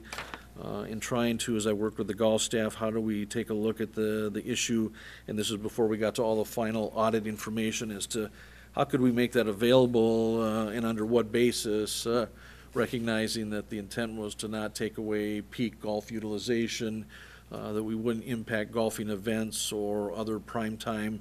And so in taking a look at that and in talking with Kurt is about the only way that we could do that is that golf course tee times and scheduled use, the only language I could come up with would not interfere with regular membership users, other public green fee users, or contractual events, and would be made available during non-peak golf times at the discretion of the golf pro shop staff. They're the only ones that have some general idea of when that non-peak time was, recognizing that even with that kind of language, probably not going to satisfy each and every situation, that somebody has to use discretion and determine when that time is, and because somebody has to make a decision in that regards, somebody could always disagree with whether that was an appropriate time, tee time that was provided or not. But that was the best that I could do working with Kurt. The discounts weren't to be applicable towards annual membership rates, and the swimming pool use would be made available during regularly scheduled open swimming pool times. So as I take a look at it is that it doesn't appear in the discussions I had with both the city attorney and Patty and I had with the auditors that we can necessarily make a blanket 50% discount available to all employees on the golf side of it, that you could do that for those that are employees of the golf course, but it does not appear that we can provide that citywide. The same thing would exist on the swimming pool front versus if you did go the discount route, the most we can probably do is the 20% as authorized under the provisions that are shown in the packet. When you look at the dollar value that can come from a 20% discount, yes, something is better than nothing. Whether it's worth trying to create this and say that we want to do this, and the encouragement is to encourage get out and to participate in some type of recreational activity, whether that be the golf side of it or whether it's through the swimming. The question that you have to weigh is that 20% discount sufficient and of a magnitude that you believe it's worth offering or making available as part of sort of bringing in Scott, that's my version after interacting with both. Yeah, of we the didn't need to auditors. bring Scott in for that, no. So it's really up in the air as to where you want to go. I'm not certain that the value at 20% accomplishes what you wanted to I think, try to attempt to do. And so whether that's sufficient to try to implement a program, we'd have to basically make sure we got people signed up and coordinated with both of the golf course operations and the swimming pool to take advantage of that 20% discount.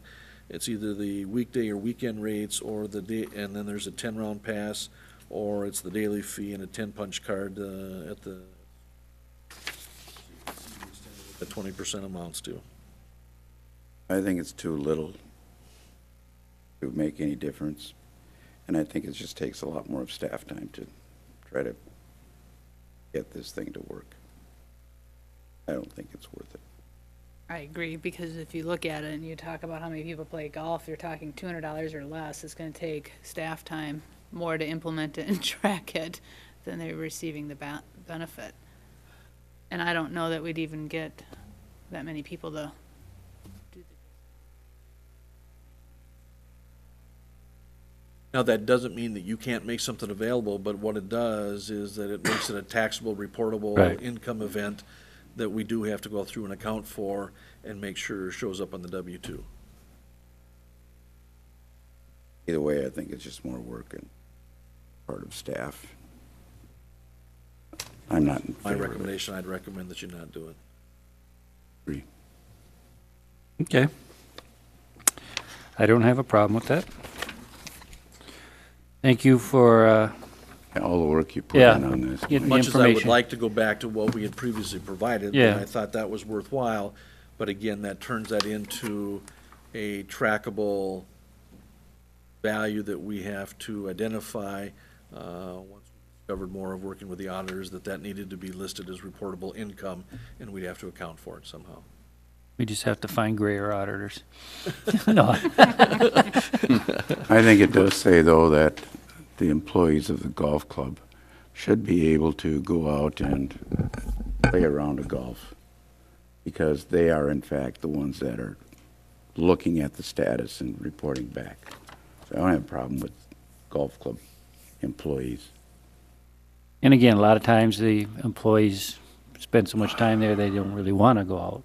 Now, You that know. might be true, too. You know, so. Okay, well, thank you, Mike, for all your time on that. Okay, next. Ooh. Temporary dwellings.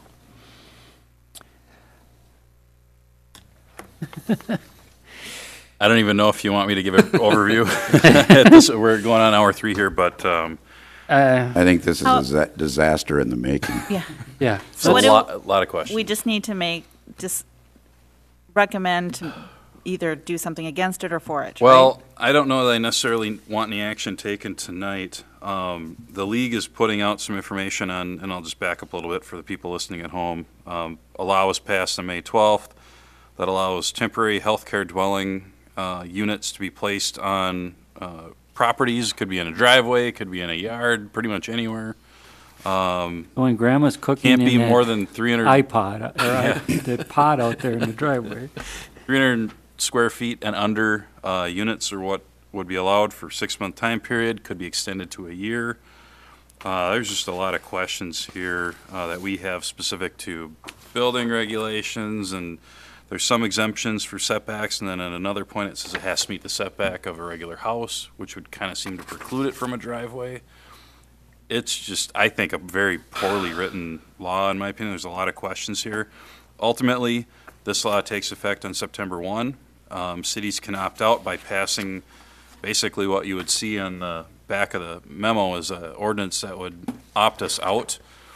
We had very brief discussion at the Planning Commission, and Jenna, feel free to add anything that you'd like to add. Discuss that there's probably a need for this, but probably want some more minimum requirements above what this law is providing. It's pretty vague, pretty wide open. So I kind of think the way it's going to go, pending what the league gives out for information in their June 13th issue of the city's bulletin, would be to probably, what I would recommend would be to opt out, and if there's a desire to provide for something, to do a bit more research. The Planning Commission actually did talk about what we called granny pods or mother-in-law apartments that could be over a garage or something, a permanent solution, not a temporary. But even that, nobody's ever asked for this in the city at this point. Not to say that that won't be, and we've talked about housing needs earlier in the meeting tonight, so things change, but we have way too many questions on this at this point, so. Yeah, let's kind of table this until maybe the league comes up with some clarification, and, you know, if that's by June 20th, you know, we can put it on there, and if we feel, you know, or if the planning commission feels, hey, you know, we recommend opting out of this because of, you know, what the league says, you know, let's wait till the. I think we'd at minimum probably want to opt out, and then Oh, yeah. if we want to develop something more, then we have time to do that. But September 1 is not far away. No, it isn't. I don't want us to forget it either, so No. I'll make a motion that we opt out for it right now. It just is a horrible bill. I'll And second no family's gonna put grandma out in the front yard in a I fish would house, hope not. recovering from surgery as it was sold. Can I encourage Okay, you so we got a to, motion by, Sean wanted to opt out, can you revise that to instruct staff to develop an ordinance along Oh, those I lines? thought we had an ordinance here on that back page, but isn't that, say, an opting out ordinance? Yeah, we'd like to flesh that out. We could probably bring that back at the 20th. And Oh, okay. We Then put I- that's the league model. We didn't put it in the city form, and if we did, based on your action tonight, we'd bring it back for an introduction at the next meeting. Okay, yes, I'll amend it to that then. Plenty of time. So. okay, and I got a second? I'll still second that. Okay, so we got a motion by Sean Ryan and with the change, and Amy Jurek is still seconding it, so any other further comment? All in favor, say aye. Aye. Any opposition? Okay. Consent agenda. That was probably as long as the whole meeting there, but does anyone have any questions or issues on any items in the consent agenda? Sounds like everyone's having some kind of gambling or church festival. Everything's getting rammed in, right? Family drinking, what's the world coming to? If not, I guess I'll make a motion to approve the consent agenda. Second. Second by Sean Ryan. Any other questions or concerns? If not, all in favor say aye. Aye. Any opposition? Okay. Miscellaneous. Where'd everyone go? Glenn, you got anything? Just a couple things. Seal coating started today. Last I heard at 2:30, things were going good, so I'm assuming they'll be on schedule to be done tomorrow, probably half day or just a hair longer than half day. So that's going good. Pearson Brothers do a nice job. Contract's been sent back to the contractor for the force main. They can start anytime after June 6th. We're waiting for that schedule from them yet. So just as soon as we see that schedule from them, they won't be there long. And that's what we want them to do, is come in, do the job, get out. So that's pretty much all I got. That's the one behind the bus garage? That is the one behind the bus garage, correct, yes. Okay. Ken, anything? Nothing more. Okay. Patrick? Mary Jo? Michael? I got an email today from the staff over at Phillips Square Apartments, and as you recall, we are a participant annually in the debt service on that facility, and they've undertaken some recent interior improvements and would like to invite the council and the staff to come by and take a look at the improvements, and they'd like to make available the date of Wednesday, July 13th. But they'd like to find the range of an hour or 90 minutes that would work for the council and our staff so that they can get that coordinated to invite us over to walk us through and show us the improvements. And so Wednesday, July 13th, I know is a bit out. It's on a Wednesday afternoon. And we were talking is that either something from 4 to 5 or 4:30 to 5:30. Would something in that time frame or something different than that work for you? Just so they don't have to sit there for 2 hours for a small number of people. If we can focus the timeline, they'll be there and provide tours and what have you. But wanted to know, was there a range of time that would work best for those that would want to attend? That would work better for me because I know I do have a golf outing with Wells Fargo at 10 o'clock in the morning, but it's in New Prague. Okay. So I know, I just scheduled that today. There are time recognizing people. Jenna, I told her that a lot of you work in that and that we needed to try to work around that, and she was okay with that. And she said, just give me a range of time that might work then. That works. 4:30 is the ideal for me, but. Yeah. Yeah, 4:30 to 5:30 would be best for me too. We can put it together. You don't. Dave's going to be at the cabin. It's after I'm probably going to be at the cabin. I'm fine with that. Yeah, so, yeah, like I said. I'm if- here, if I'll go. 4:30 or 5, it would be, you know, a little later is better, Okay. so that'd be great. I will let them know. One other one is that the first item on the agenda was the sale of a lot tonight to PH Paul Hunzel. We have another lot sale that will be coming to you on June 20th. That'll be Lot 1, Block 1 in the industrial park, another business. So we've got 2 of them in the works. We're getting closer to Mark Bartuszyk's. Anything else? In case people don't know what that is, Mark said before he left he'd like to see us get 3/4 of that done in the first year. Yeah. I'm pretty happy with 2 already. Anything else, Mike? No. Okay. Sean? Nope. David? Nope. Amy? Just last time I mentioned, I'd still like an update on the cost versus the bid on the ballpark. Wasn't that in the packet? Yeah, Huh? It's in the packet. there was an updated one. I think. There was a thing of how much money came in and Yep. everything? I was going to ask you if that was Oh, supply. there it is. Okay, never mind. Okay. I missed that page. Okay. Thank you. There's actually 2 pieces of it. There's another one of All right. an article. Yeah. Well, that's about That's on golf. golf. Well, that's golf. I'm Yeah. sorry. Yeah, I saw that one. Yeah. I'm like, Yeah, take a look at that. If you need anything more, ask All right, Mike. perfect. Patty put it together. Thank Anything you. else? nope, that was it. Thank you. Jenna? I had 2 things. I'll make it relatively quick. So at our last golf board meeting, you know, we have 2 vacant seats right now, and they are trying to come up with ways to generate some interest in filling those seats because they value them. And they had asked, or actually made a motion to have the council reconsider adding non-residents to the golf board.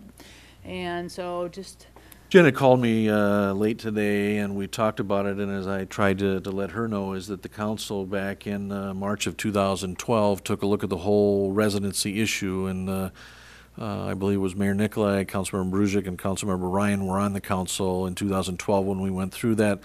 Council had extensive debate on whether we allowed or disallowed outside residents to be a part of the boards and commissions. And it was their collective wisdom, I believe, on about a 5-0 vote that they be residents. In the case of the golf course one, and there was talk that, yes, memberships come from outside the city limits and that, but people are buying that, and that that does vary from community to community. But the intent is that there is a tax contribution that comes from the city of New Prague into the golf operations, and so they have input into that process. But they just felt that all of these budgetary operations are supported either through user fees or taxes or other city rates and charges. And so it was felt when they redid the entire board and commission ordinance at that time is that everybody be a resident. That's in an ordinance, so the council has the flexibility and can change that. But they went from having something that was generally inferred by resolution to putting it in ordinance format, and that's what was done approximately 4 years ago. So if the council chooses to want to change that, that's your prerogative, but that's the background of what the council decided, and 3 of the 5 are still present. becoming more challenging to try to recruit people, and there seems like there's some willing players that would step up to actively be on the board. That was their. Right. Does the golf board have membership emails, or? I'm just wondering if they could send out a notice to the current members that are residents. I think sometimes we think people know about it, and they don't know the time commitment, or they're afraid of this or that, or to have more of a We have gotten. drive, as you call it, to find those next Could two certainly check with Wade that we don't have that, but I think they have it at the golf course that we could develop. They do have some, because I get emails. Yeah, that's what I'm from saying. Kurt. We could give You it know, to when them. I make a tea time, or if some event is coming up, I do get an email. So they do, if they have your email, you know, and I don't know if they have it, you know, a resident box on it or something or not, but you know, I think Jay mentioned that he'd be willing to serve again, but I Jay think. Shinnebeck did. Yes. But, you know, I think it's just getting the word out there. It kind of goes in swings, as Mary Jo and I have talked as we've tried to take a look at this. Is sometimes we have more applicants than we have positions.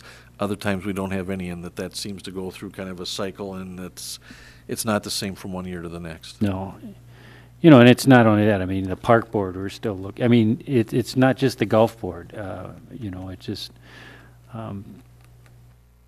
you know, we just need to get the word out, and you just got to start. You know, like you said, a lot of times people don't even realize that Or they it really think it's isn't that too big of much a a time commitment, right. and they're afraid of getting too involved. Or a lot of times people, you know, you talk to them, well, I don't really know much about golf, and it's really not an issue of knowing much about golf as much as, you know, knowing what's going on in general, so. But I think what Jen is looking for is how can we respond back to the golf board based on the inquiry that they've put forward through her.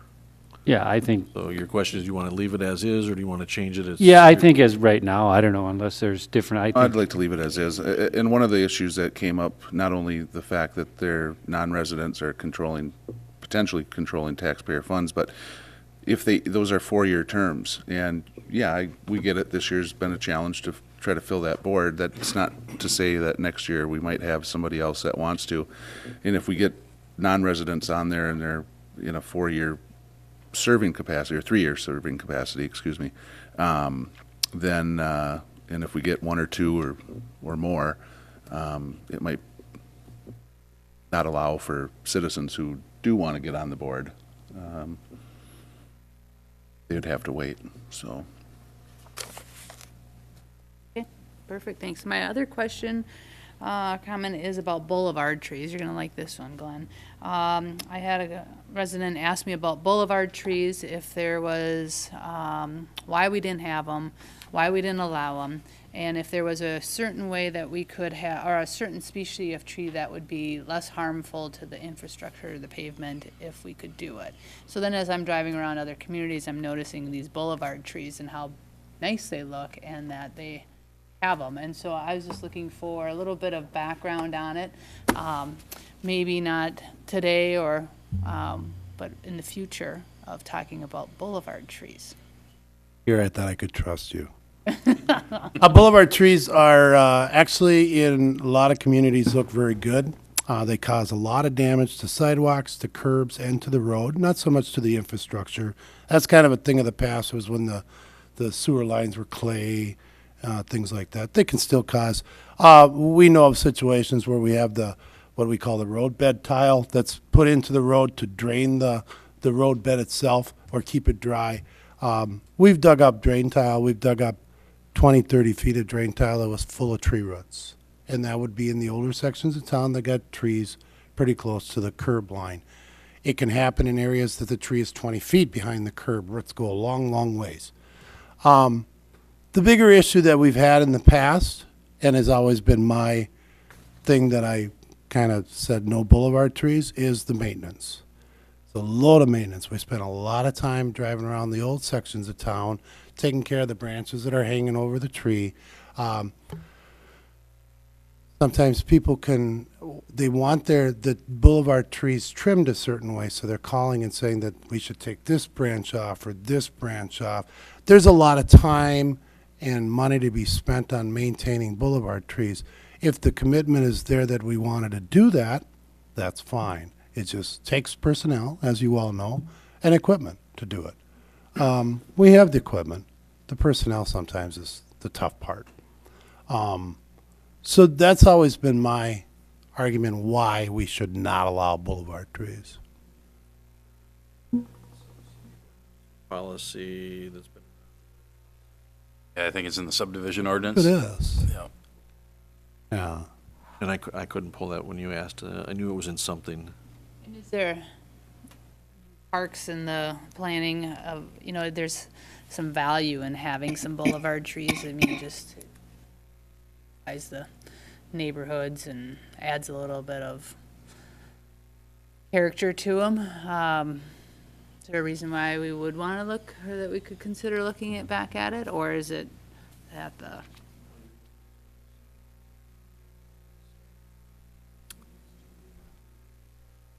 trimming and the repair and the work that comes with that from an economic standpoint. Most of the cities that I'm aware of that allow boulevard trees actually have tree crews, and they maintain the trees. Naturally depends on the size of the community, but just communities just north of us, they have guys that's pretty much all they do is take care of trees. And for those reasons, the homeowners don't want to trim that way, they want to trim this way. And storm damage, disease, and getting the tree limbs hanging down over the road that are hitting the street sweepers, the snow plows, the payloaders, things like that. We spend less time now because we have better equipment, but we spend going through the alleys and the streets in fall, close to 3 weeks, 2 guys just trimming trees hanging over. And the reason being, and some people are very cooperative. We'll actually pound on every door, leave a note, ask them to call us. Most people do. And then we ask permission because technically we can't cut anything past the right of way. If we've always been cutting this branch, we try to cut it back to the trunk. Well, in some cases, they're very cooperative and they let us do that. Where we fall into a little bit of a trap is then the homeowner saying, well, yeah, if you take that one off, I want you to take that one and then this one and take a little bit off the top. Well, I can't do that. Well, then don't trim that one at all. Well, okay, so then we're back to going back every year or every 2 years, taking care of this branch that's hanging over the road. There's just a time commitment. That's basically what it boils down to. We right now don't have the staff to commit to adding all those extra trees in the boulevard. If we'd allowed all the trees to be added in the boulevard and all the developments that happened over the years, we'd have a lot of trees to take care of. Thanks for the background information on it. So that's always been my take on it. That's where I've kind of stood strong and said, nope, we should not allow boulevard trees. And then if you have boulevard trees and a disease comes in, you're responsible for taking them all out. Yeah. What did we lose in the elm program, Glenn, a number of years ago? I don't have a number. But how extensive of removal? Well, those were the days before I was on the street department, but they worked summers removing elm trees. Now we have ash. Now we have ash. Yeah. So, there's a lot of good varieties out there. What's the best one? Yeah, but tree roots are going to go where the water is. Yeah. Doesn't matter what tree. I can show you a lot of areas that, trees have just raised up the curb, wrecked the sidewalk, plugged up the tile. Northeast side of town, there's a number of homeowners that still have the old clay sewer lines. Unless they do a regular maintenance cleaning on their sewer line, they're going to have sewer backing up because of tree roots. And it's amazing how fast they grow. You can cut tree roots and send a camera down that line a month later and you'll go, doesn't even look like I cut them. And that depends on the variety of tree too, but.